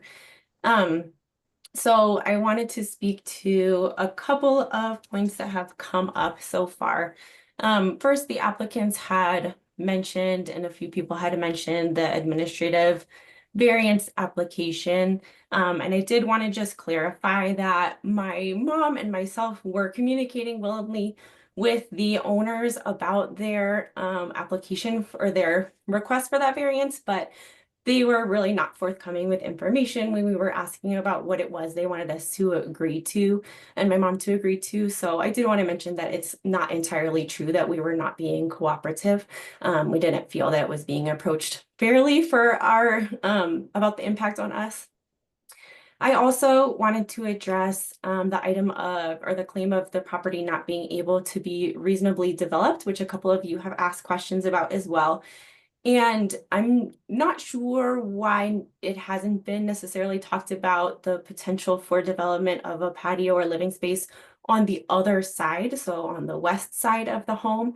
There's space within the setback for similar covered patios that they could have considered. They could have fenced that yard as far as I know. So I don't necessarily think that this side facing our home is the only way that that property could have been developed within the setbacks. And then I also wanted to mention the comments about enjoyment. The applicants have stated that it's probably not the roof and it's just the neighbors wanting to be outside that's creating the noise issues. But having lived in that home for my entire life with many neighbors who had friends and also spent time outside, I can testify that the noise is significantly more disruptive now than it ever was previously without that construction. So not being a sound engineer, as far as I can tell, the roof is the thing that changed, not people being outside and having fun. So I have a question for the board. I don't know if you can answer it or not, but there is a foundation laid for an additional separate shed structure that's very close to the property line. I don't know whether setbacks apply to that or anything. I know it's not part of this I don't see it in the application, but I'm curious if anyone's able to answer the question of whether setbacks apply to detached structures as well. That's everything I have to say. Thank you all so much for your time. It's been really interesting and fun to engage in this type of a city meeting as well. I've never done it before, so it was a fun experience for me and I appreciate it. Thank you. Thank you for joining us, Amina. We can go ahead and move on to our next participant. We have another raised hand from Joni. Actually, I want to chime in to see if there are any questions of this, of our public comment first. Is that how we've done it in the past? Robbie? Would you like for me to answer that question about the setbacks? Is that No. what you guys- Oh, okay. No, what I'd like to know is, traditionally, have we asked questions? Have we opened? No, that's right. I'm thinking of it now. We do all No, the public usually comment. we go then through the close comments. close the public comment, and then we ask questions. Yeah, correct. Thank you, everybody, for your patience. Amina, thank you so much for your testimony as well. And please, Thomas, take it away in terms of our next public comment. Sure, thank you. We do have one more raised hand at the moment from Joni. Joni, I'm going to go ahead and unmute you, and you should see this timer pop up in just a moment.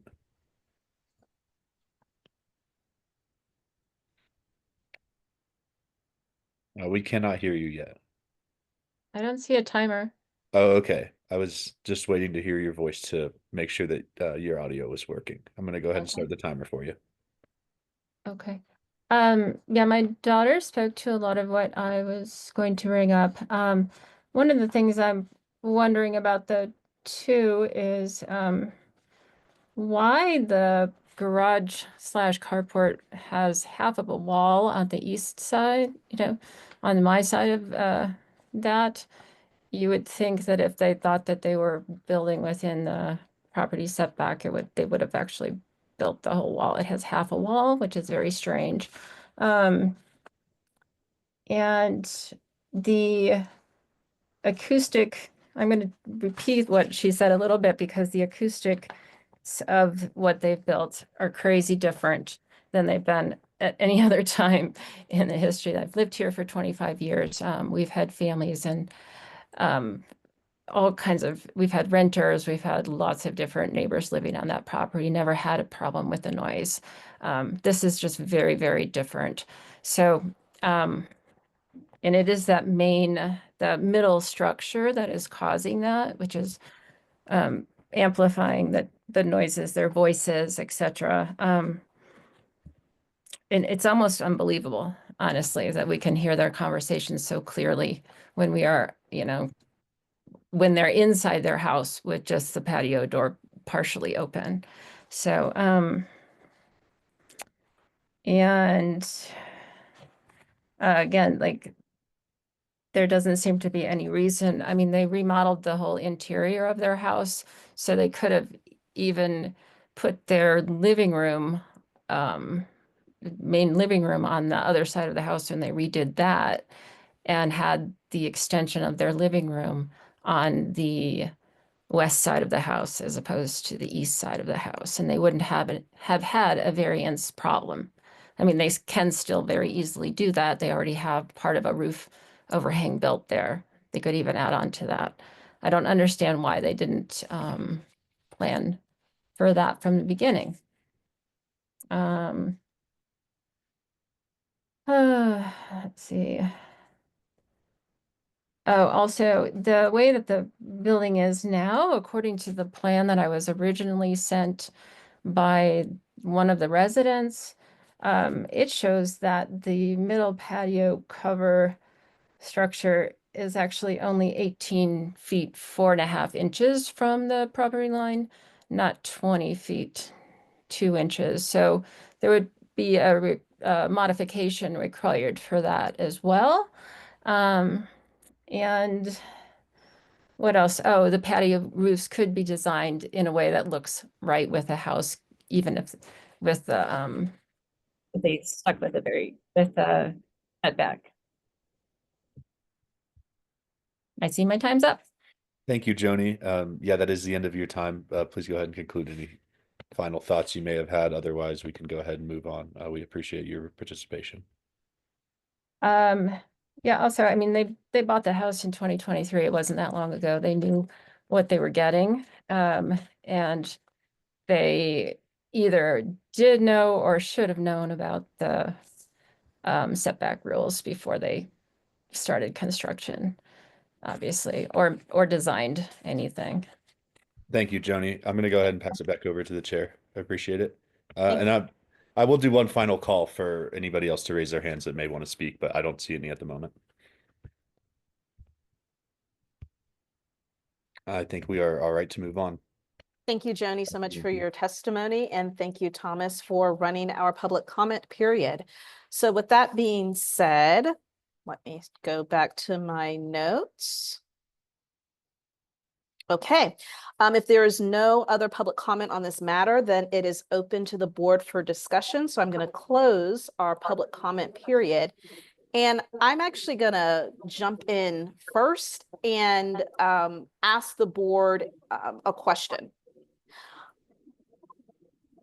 I personally am interested in looking at this as 3 different variances and actually voting on them as 3 different variances. For me, it's, if we get into the discussion about all of it, it's very confusing to me about what is allowable and is not allowable.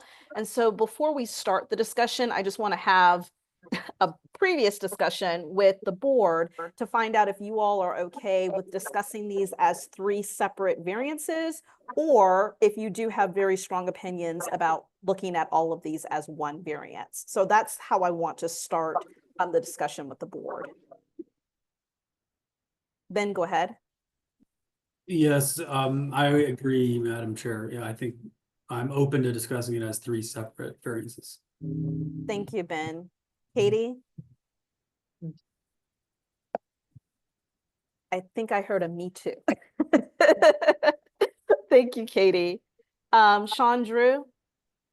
Yeah, I'm open to discussing as 3 separate. Yep, that's a fine approach. Perfect. Thank you so much for that, y'all. Okay, and thank you so much for Katie entering. She says, oh, okay, I apologize. Katie says that she's more in favor of discussing as 1. If you can just provide a little bit more context, Katie, so we can understand your reasoning, that'd be great. But don't feel strongly. Okay. I'm going to ask that we discuss these as 3 separate ones. Katie, is that okay with you, or?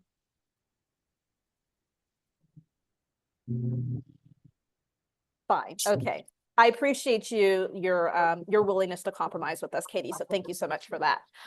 So let's discuss this starting with our first variant. So that would be the carport, the very first one. So let's open the carport up for discussion. And I'm going to start with Sean. And Sean, in your discussion with the board asking questions, You can, if you feel comfortable, let us know how you're leaning towards approving that carport variance or not. It's something that we traditionally do on this board, but Sean, I'm going to go ahead and start with you.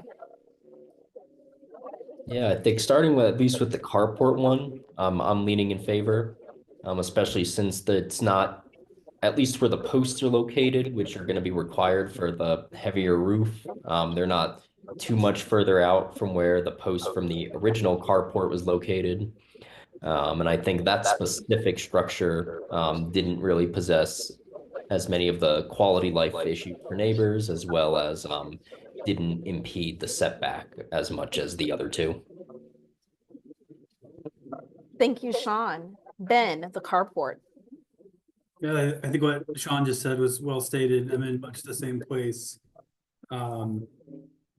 And maybe I'll just leave it at that for now. Thank you, Ben. Drew, carport. Yeah, I mean, I think it actually has a similar footprint to what was there. It's hard to tell exactly what was there. And additionally, if that post, there's an echo from Katie. Maybe Katie can mute her computer. Thanks. You know, if that post was slightly further in, this would be by right, or very, very close to being. And yeah, I do think it is odd that there's the missing wall, but that is, I think, the owner's prerogative to have that.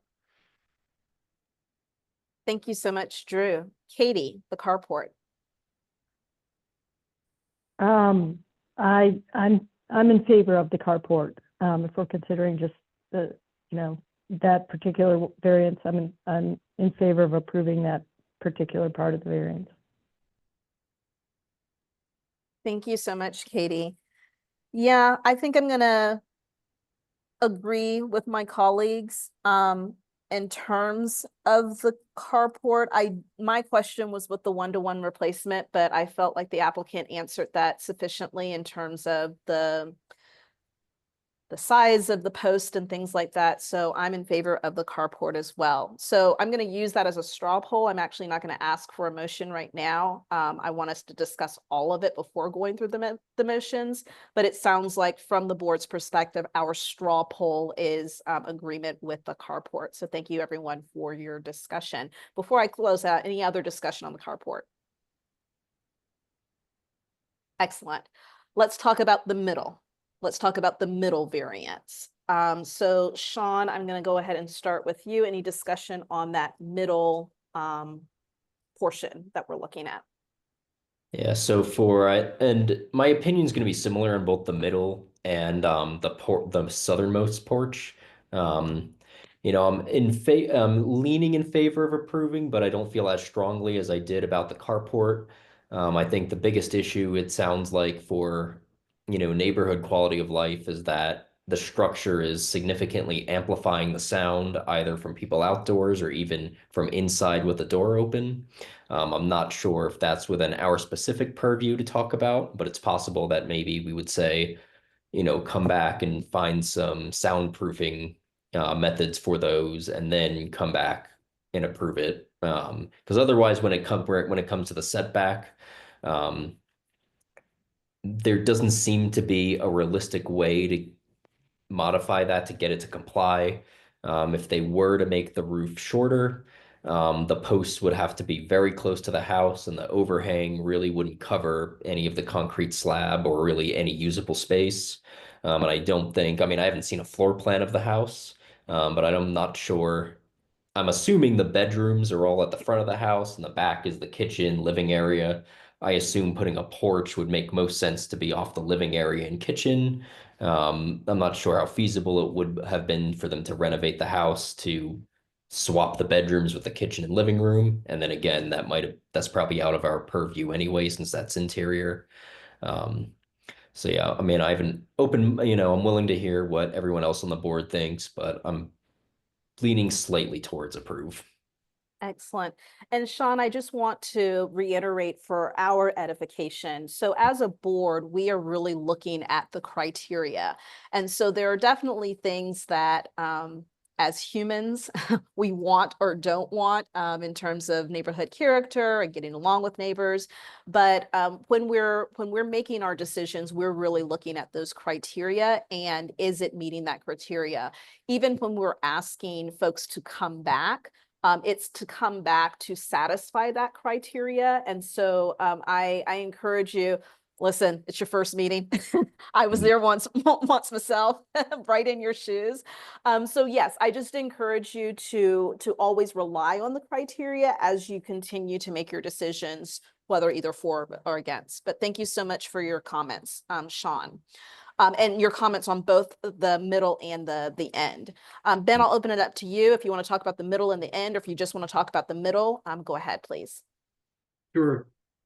I think my comments similarly are going to address both the middle and the end.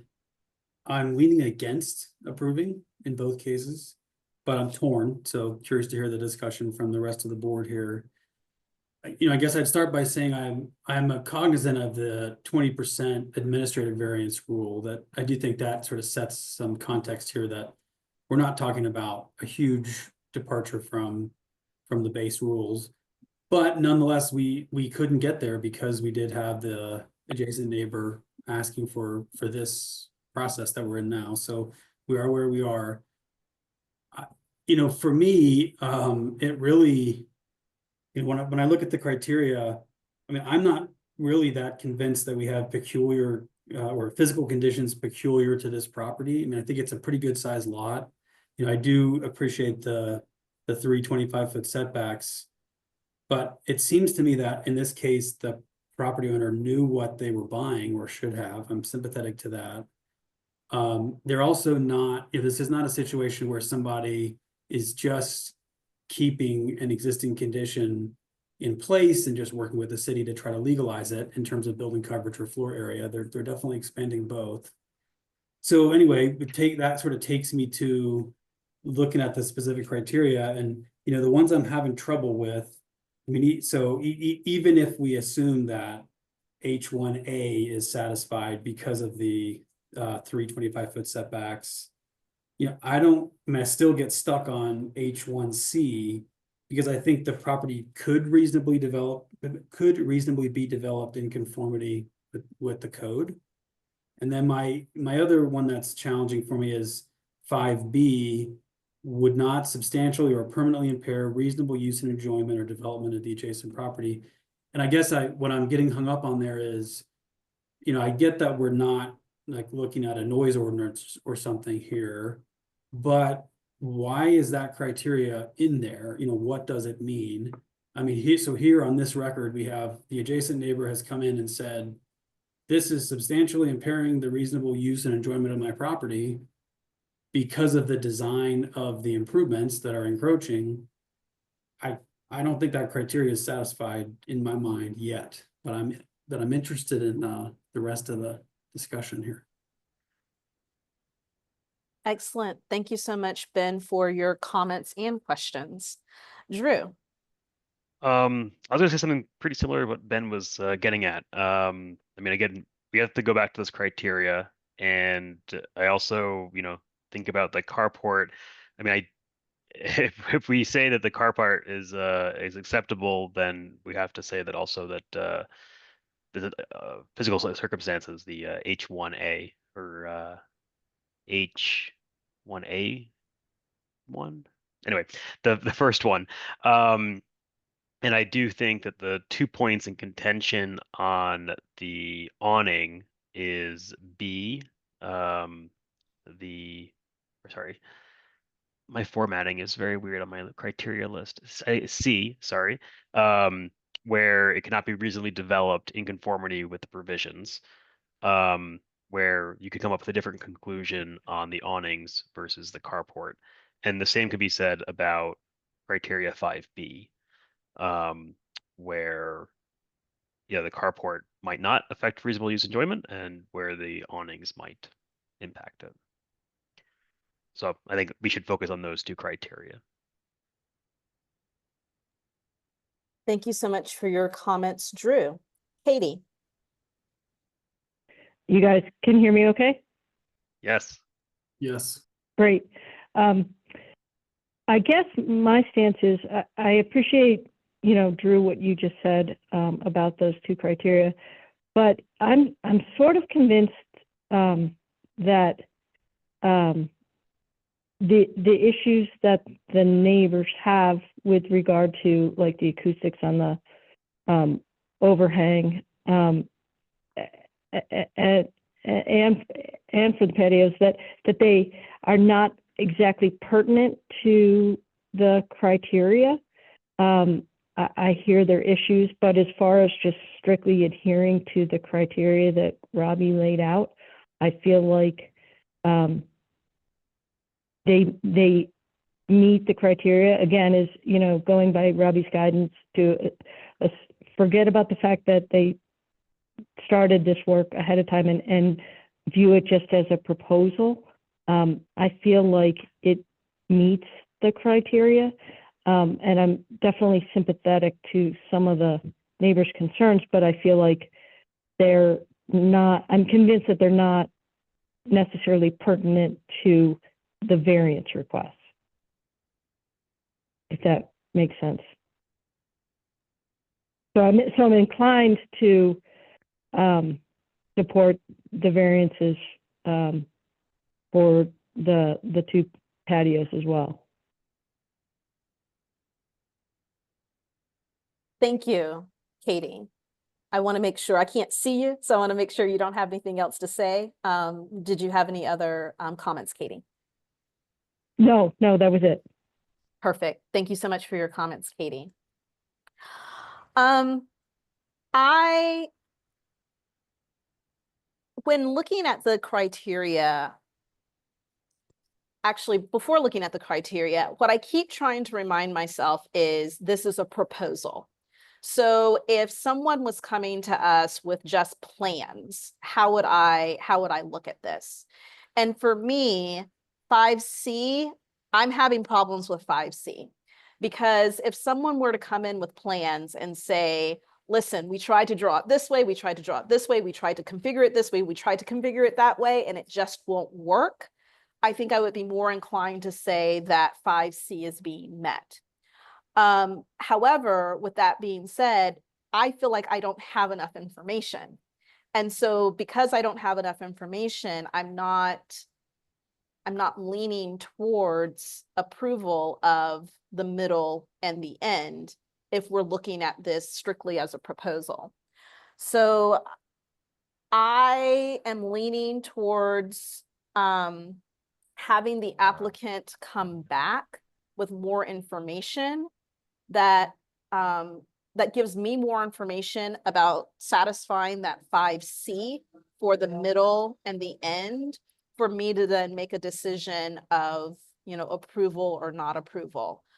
So that's where I'm sitting. I was swayed by what our colleagues were saying. I do hear what Katie's saying in terms of taking all three together, but I'm looking at 5C, and I don't feel like I have all of the information at this point in time to make a decision that it satisfies 5C.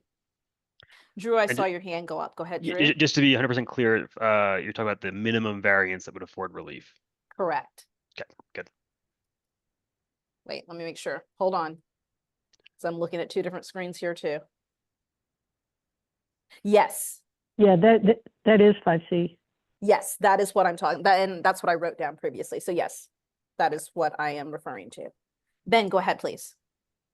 And so just expanding on that a little bit, Madam Chair. So just hypothetically, if we were to table tonight and then ask the applicant if they were, interested in coming back with the information that you're asking about, should we provide any additional guidance?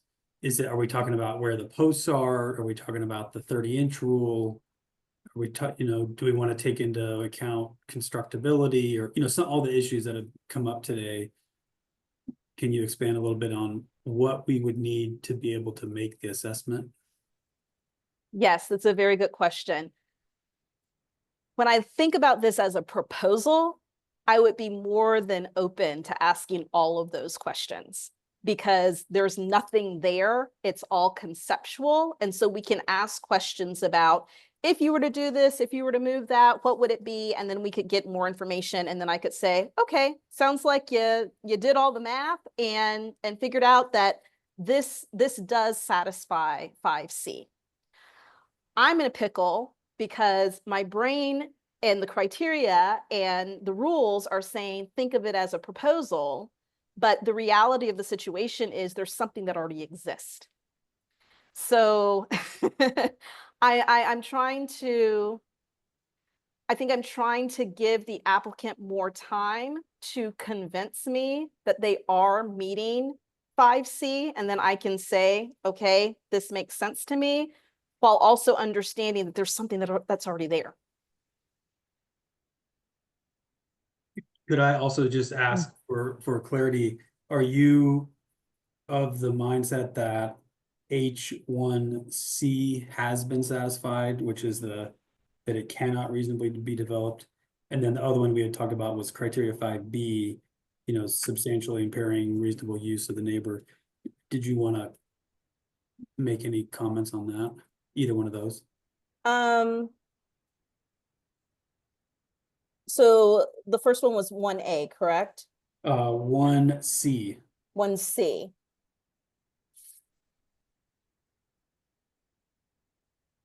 Yeah, I have questions on 1C because of such physical circumstances or conditions, the property cannot reasonably developed in conformity with the provisions of this chapter.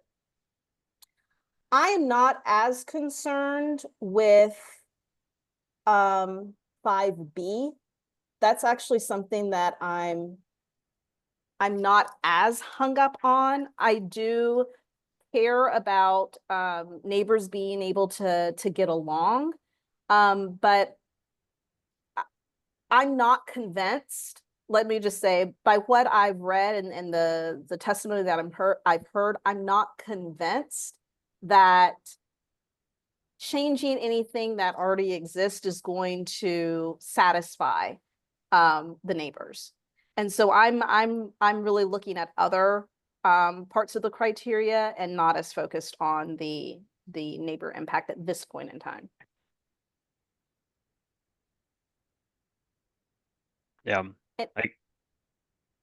I've just, so I am sympathetic on the noise. When I look at the photo that Joni sent, I'm guessing from her second story, looking at the outdoor space. I mean, the roof is kind of angled right towards her house, and I could see how that is an issue acoustically. So, and then other things I wanted to mention, again, when I look at this, we have to look at it as a proposal, right? That it's not already there. And also there was a point in I think a couple of the letters about precedent. I just wanted to address that. And maybe our legal counsel can comment on this, but my understanding is that none of these variances set a precedent, right? Every board is different, and we each view it independently, and the board continually changes, and so this would not set a precedent. Deshauna, can you go ahead and address that, please? Yes, thank you. By precedent, if we are saying binding legal decisions that limit future review on similar issues, no, we're not dealing with precedent. Variances are taken up on a case-by-case basis. And so were a similar or a different kind of variance from the neighborhood come before the board, then the outcome of today's hearing would not be binding on that. It would be reviewed based on the application Ed submitted. Thank you, Deshauna. Yep. Drew, I have a question for you in kind of helping me form my opinion. So one of the reasons why I said I'm not as swayed by the enjoyment of the neighbor is because I'm looking at it as a proposal. And so if I'm looking at this as a proposal, the neighbor doesn't know what the sound is going to be like. Everything is just drawings on paper. And so I could reasonably say, because I haven't heard the noise, yeah, this makes sense. This looks right. You've designed this in a way, you've convinced me that it is adhering to A1 and 5C, because you've shown me all the drawings, you've tried to reconfigure it in different ways, and this is the minimal impact that it's going to make. So looking at it as a proposal, that is the reason why I'm not as swayed by the argument that it is the reasonable enjoyment. Now, it's there. Like, we know, we have that information. And so how are we going to weigh looking at this as a proposal if it would have come to us in the proper channels, in the proper manner, as well as weighing the fact that it exists, the neighbors are being impacted, and we have that information and we know it. So Drew, actually, so my question would be, and I'd love to hear what you have to say, my question would be, if we were to ask the applicant to come back, what would you be asking the applicant to do differently or think about differently to help you satisfy that, what is it, 5D? Help me on, how would you ask the applicant to help you understand how to vote on that part of the criteria? Yeah. So I guess first on the noise aspect, I mean, I think we have to think about it both ways, right? Where, yeah, we would not have realized that in a proposal, right? We would not have realized that there is a noise impact. But I'd say that from their testimony that there is a noise impact, and the owners of the property should, realize that and maybe try to mitigate it. And then going to like, what would I want to see? I mean, again, just sorry to criticize the application. It's not a very convincing application of, it just said, yep, the owners want this. This is what they got. We didn't really consider any other alternatives, right? Getting at Nikki's point. Like, it's hard to fully justify if this is the minimum variance, right? Because you didn't explore other options. So if they did come back, that's how I would approach it. Now, having said that, we have all of us here, we have the applicant here. Is it possible that that something they could say, we could ask them questions that would sway your mind? I guess that's, I'm on the fence here.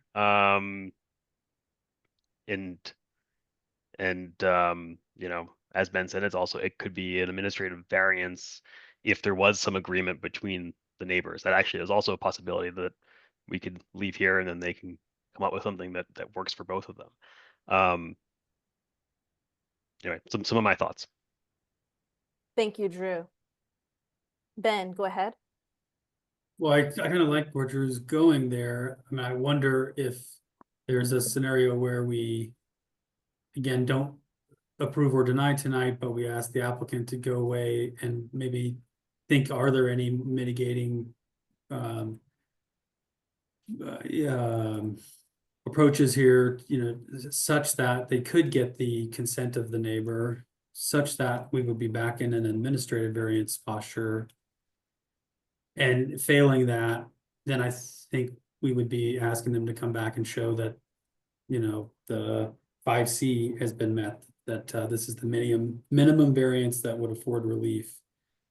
And I would just also confess, I struggle a little bit here with, with the word relief. I mean, it's relief from what? From the 325-foot setbacks? I'm not very compelled on the middle and southern variances. The carport makes sense to me. Changing the carport from a garage, like, okay, I can get to satisfying H1A and 5B, 5C, but I just struggle with those in the middle and the southern requests. I appreciate Ben. And to answer your question, yes, that is within our purview. And so I'll have to ask for the technical language, but basically we would be tabling this. We wouldn't be making a decision, but we would be providing guidance to the applicant as to what we would like to see when we take this up. And so I believe, and Deshauna, after I speak, I'm going to recognize you. I believe, and I'll let Deshauna say if I'm wrong, we can say, you know, we would love to be able to see if you can solve this by administrative.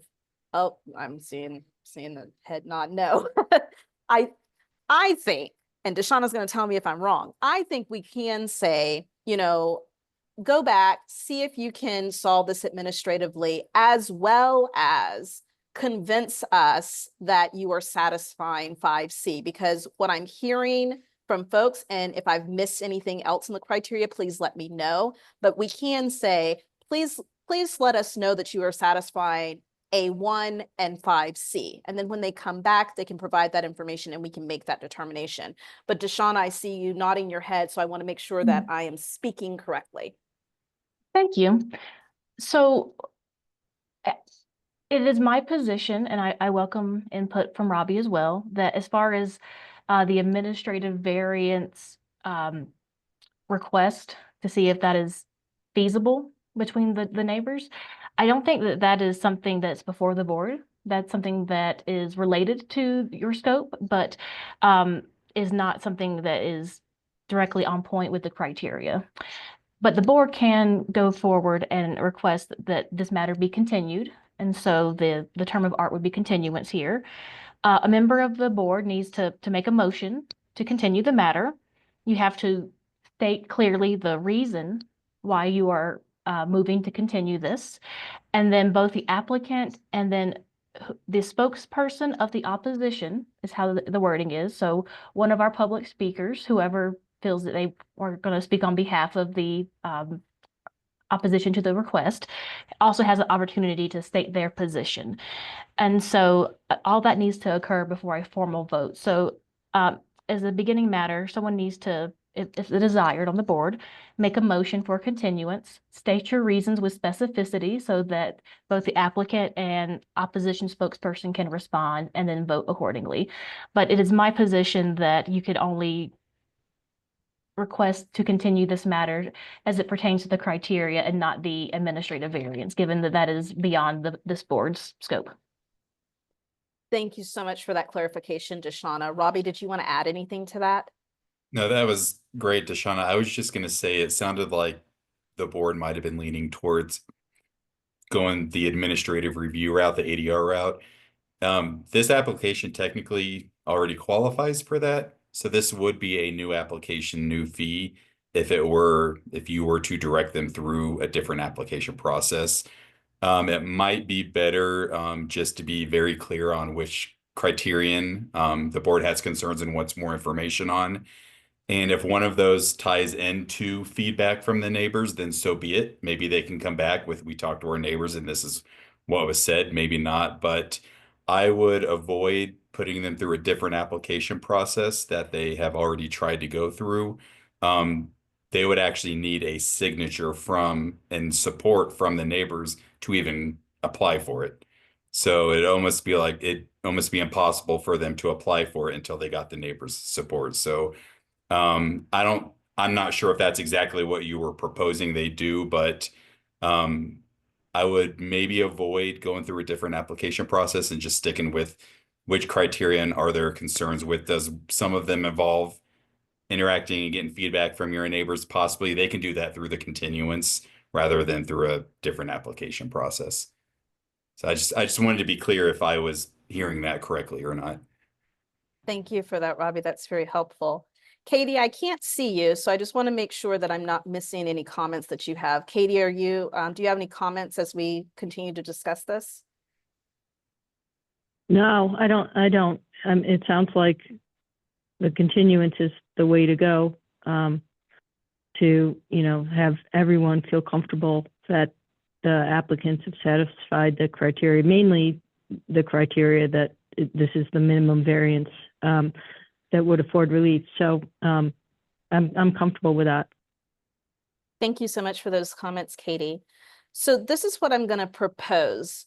I'm hearing two different things. So I am hearing that we are ready to make a motion and the decision on the carport. So we'll be able to do that.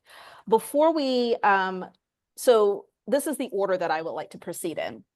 I like to have the motion for the carport and the voting on the carport so that matter can be decided. I'd also like to understand from the board the criteria that you would like the applicant to come back with in the continuance. Because after we make the motion for the carport, I'll ask for the motion for the continuance. And I want to make sure that we are being very specific about the criteria that we like for people to answer. So all of the criteria is out there. It's all open for you all to ask for additional information. I just want to make sure that I'm understanding. So what I have so far is more information on A1, 5C, and 5B. And Madam Chair, can I just clarify that first one? Did you mean 923 H1A? Is that what you were? Okay. That's exactly what I meant. H1A. Okay, so what I'm hearing is more information on H1A, 5B, and 5C. And so my other clarification would just, I think, at least for me, I was more interested in, as to the middle and southern encroachments, the H1C, Charlie. Because I think, and the reason I say that is Drew's point earlier, that if we are going to move forward with approval on the carport / garage, then I think we probably have gotten comfortable with H1A. Yeah. So just to say that, maybe a same thing a different way. For me, the continuance motion would be tied to more information on H1C, 5B, and 5C. Thank you, Ben, for that. Sure. Deshauna. Thank you, Madam Chair. I do apologize interrupting, but from I guess going forward and looking at the request as a one hearing matter for the purposes of a continuance, it does create seemingly some confusion about the board's desire if it wants to address the carport today and then continue the other two pieces. I know the board was speaking about the 3 separate variances during deliberation, but it's the city attorney's office's understanding that this was submitted as one application and one request. And so I'm chiming in to encourage the board to consider taking the continuance as a blanket continuance for all matters. Understand. That makes sense. Okay, I appreciate that. Thank you so much for that, Deshauna. So go ahead, Drew. You have your mouth's open.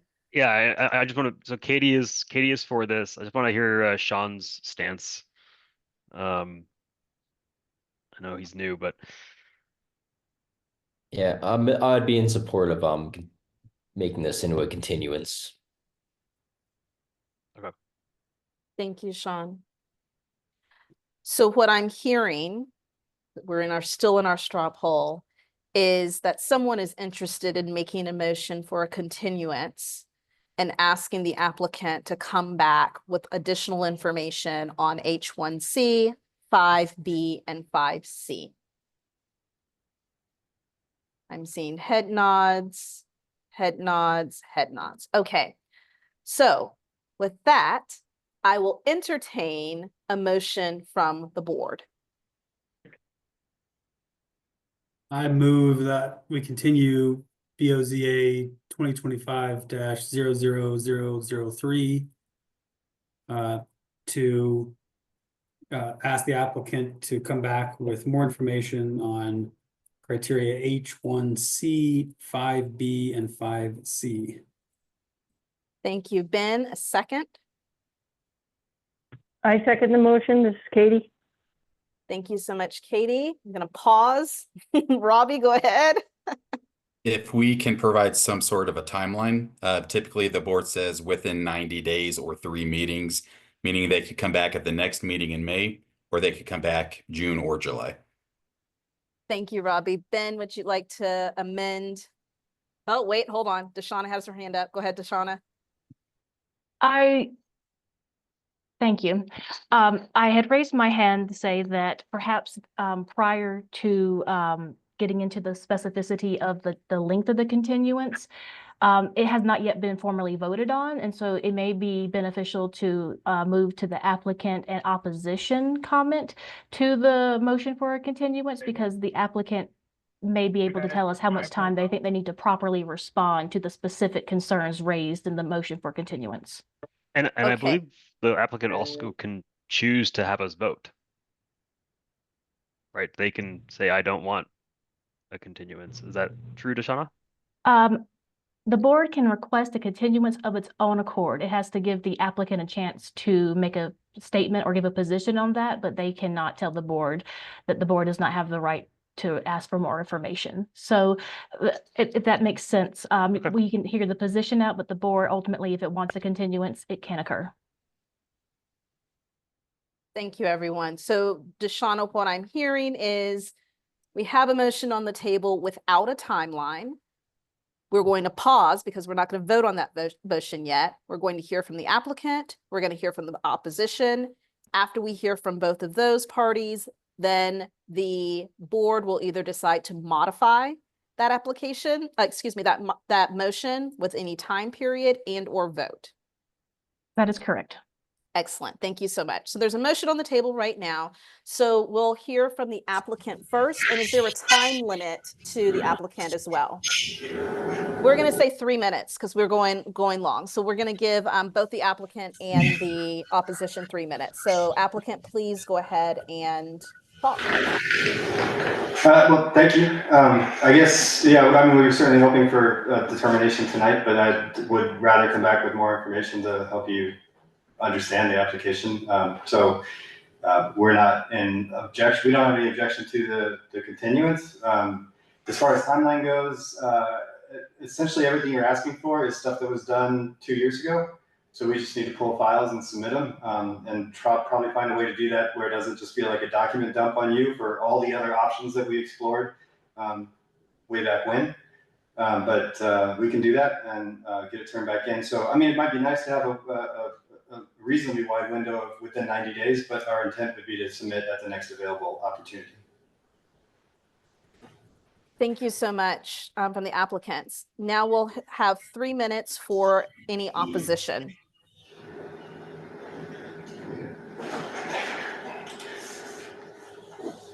And applicants, if y'all can mute yourselves, that'd be awesome. Thank you.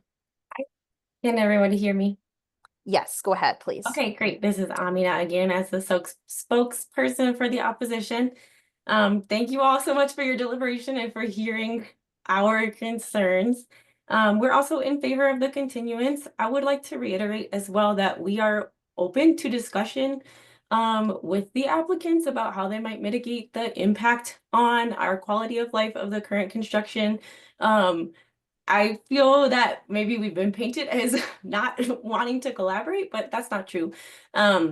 We do request that the communication with the applicants be in writing and with clear information about what they're trying to do so that we can communicate clearly. We're very detail-oriented people. And so that was our original request when they were looking for the administrative setback or the administrative variance. And I think, that's where the confusion about whether we wanted to be cooperative came in, was because we were asking for clear written communication and exactly what was being asked of us, as well as just reasonableness. And again, that written element where the owners the applicants represented here are the architects or the kind of post facto architects. The owners live elsewhere and their adult children live in the residence and are our actual neighbors. So we've wanted to have friendly dialogue in that way. And so we're absolutely open to collaboration and hope that in the pursuit of this continuance, we're also treated as people who are being impacted and not just like, you know, meanies or something who don't want change. That's not the case. We want friendly relationships with our neighbors. So really appreciate you all listening to our position and the applicants. I would ask you to please involve us in your information submission for the continuance for the board as well.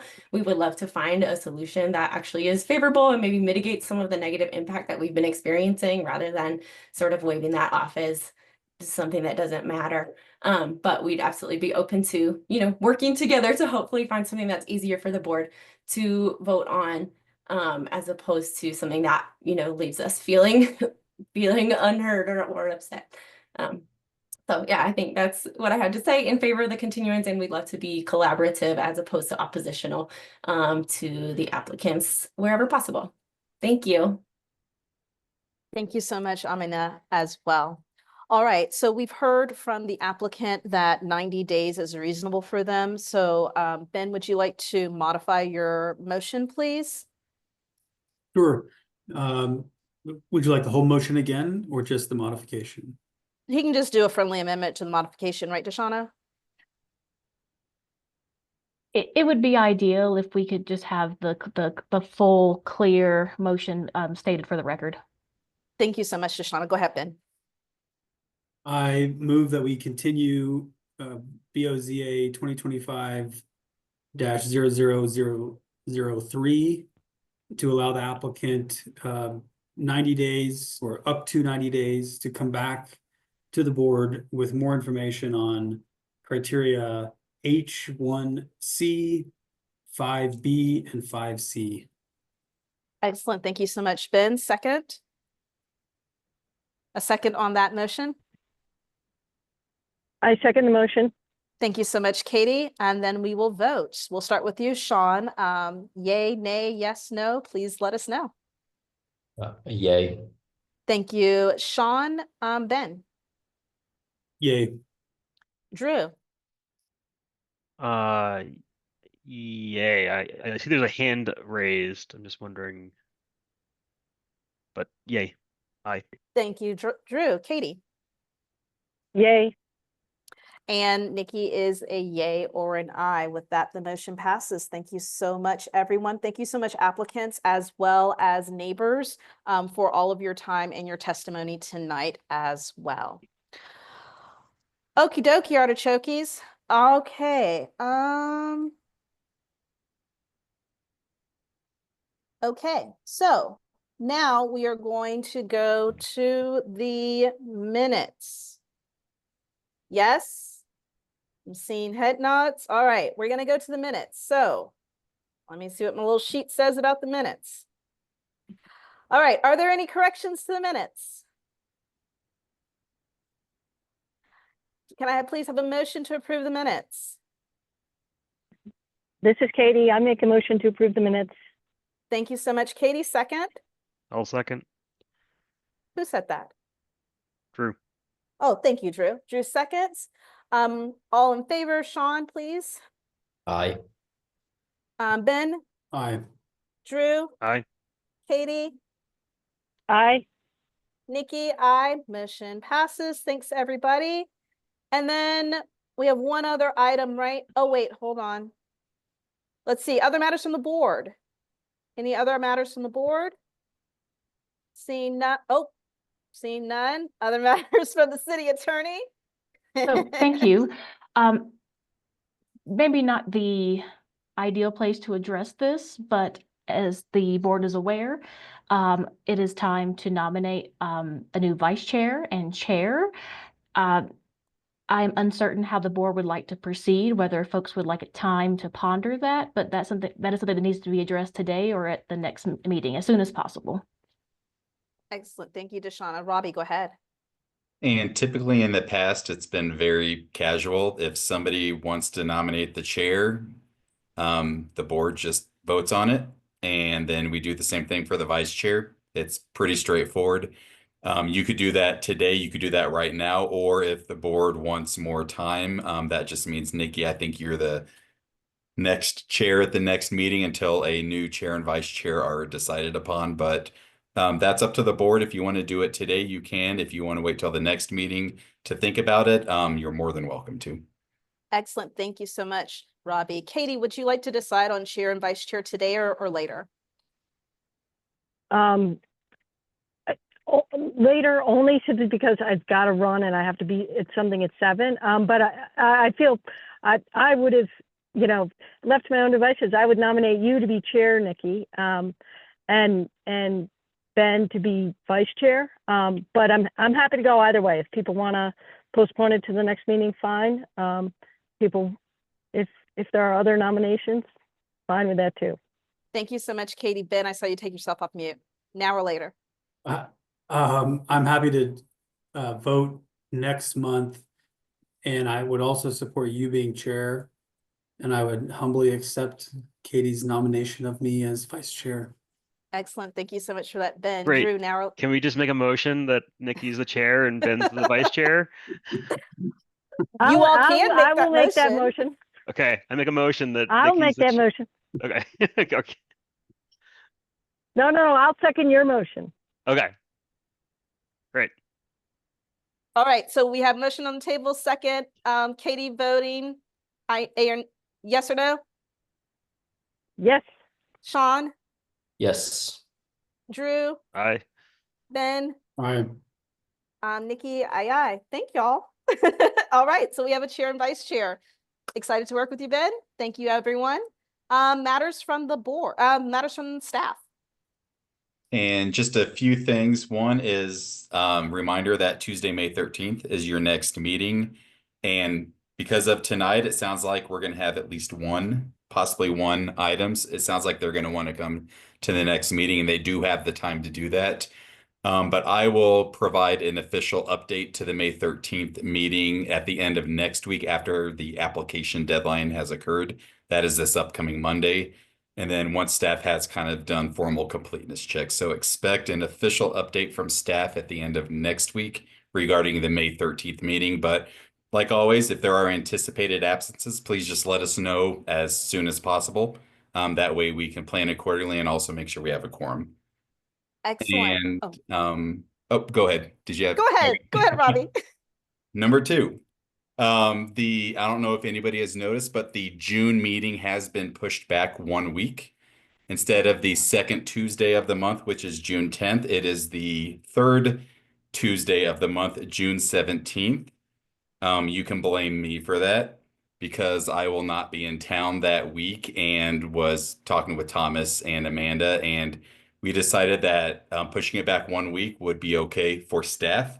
That being said, it obviously needs to be okay with the board. So if all of you could just check your calendars, if there are issues with us having a quorum on June 17th, we'll act accordingly. We'll figure out what to do. But if that is not a problem, just a heads up, that meeting's going to be June 17th, not June 10th, pending the board actually being able to get a quorum that day. So let us know if that's going to be a problem or not. And you can just let us know at the next meeting even.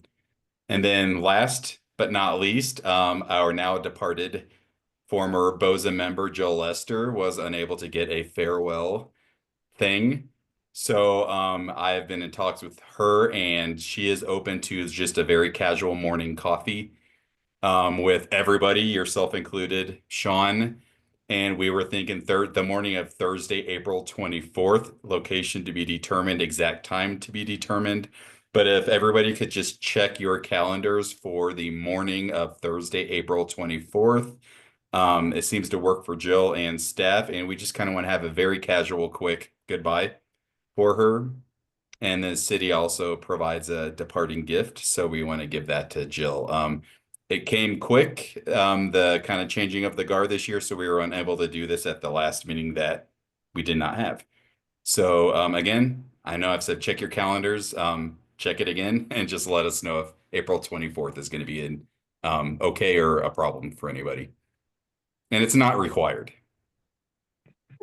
Awesome. That is it. Thank you so much for that, Robbie. I just want to call attention to staff. I know that there are a couple questions in the chat box from our audience members. So if staff can figure out how to respond to those, that would be, or figure out what to do with those. I just want to make sure that you all see those before we close out the Zoom. So with that, I'm going to adjourn the meeting. Thanks, everybody. I'm excited to work with everybody. Sean, welcome to the team. And use us all for support. We're a pretty collaborative bunch, and thanks everybody for hanging in there. See y'all next time. Oh, wait, who? Yes, Drew, go for I it. guess Joni has her hand raised. I know this is not like public comment, but I feel like it's nice to allow her to speak. I don't know what. I don't see. Oh, I just raised my hand. I guess I didn't see the hand raised function. It may relate to her question in the chat, which is how will neighbors be informed of the new meeting on this issue? I could touch on those questions real quick right now, if that's okay, Madam Chair. Yes, please go There ahead. was one question about the detached shed from Amina. That being said, detached sheds have setback requirements, 25 from the north, 3 from the sides, and they would have to get a building permit for that, which would have to be reviewed. And if they are located within any of those setbacks, they would have to get another variance, a separate variance. So that would be handled through the building permit process. It appears there is a pad out there today. That pad is allowed in a setback, but a structure on top of it would not be. So that could be a problem if something's going to be built on top, but we will deal with that when it comes in front of us. As of right now, there is no official proposal for a shed in that location. So there's really nothing we can do. We do allow pads, concrete pads and setbacks. So staff is keeping an eye on that, and we will direct the applicant property owner accordingly if they do ever want to put a shed in. And then we have another question about how will neighbors be informed about new meetings on this. It will be reposted and mailers will go out and yard signs will go up depending on the next meeting that they go to.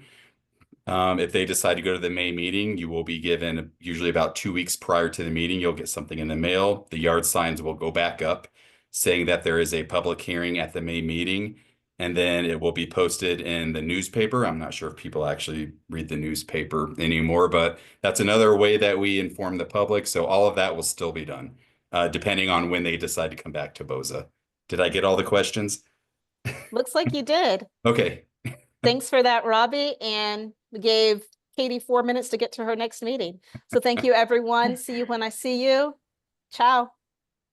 Bye, everyone. Thank you. I just wanted to apologize for the sound difficulties. I will get that addressed by the next meeting.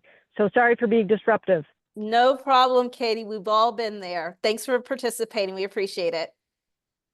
Thanks a lot, you guys. Bye, everybody. Thank you all. Have a good night. Bye.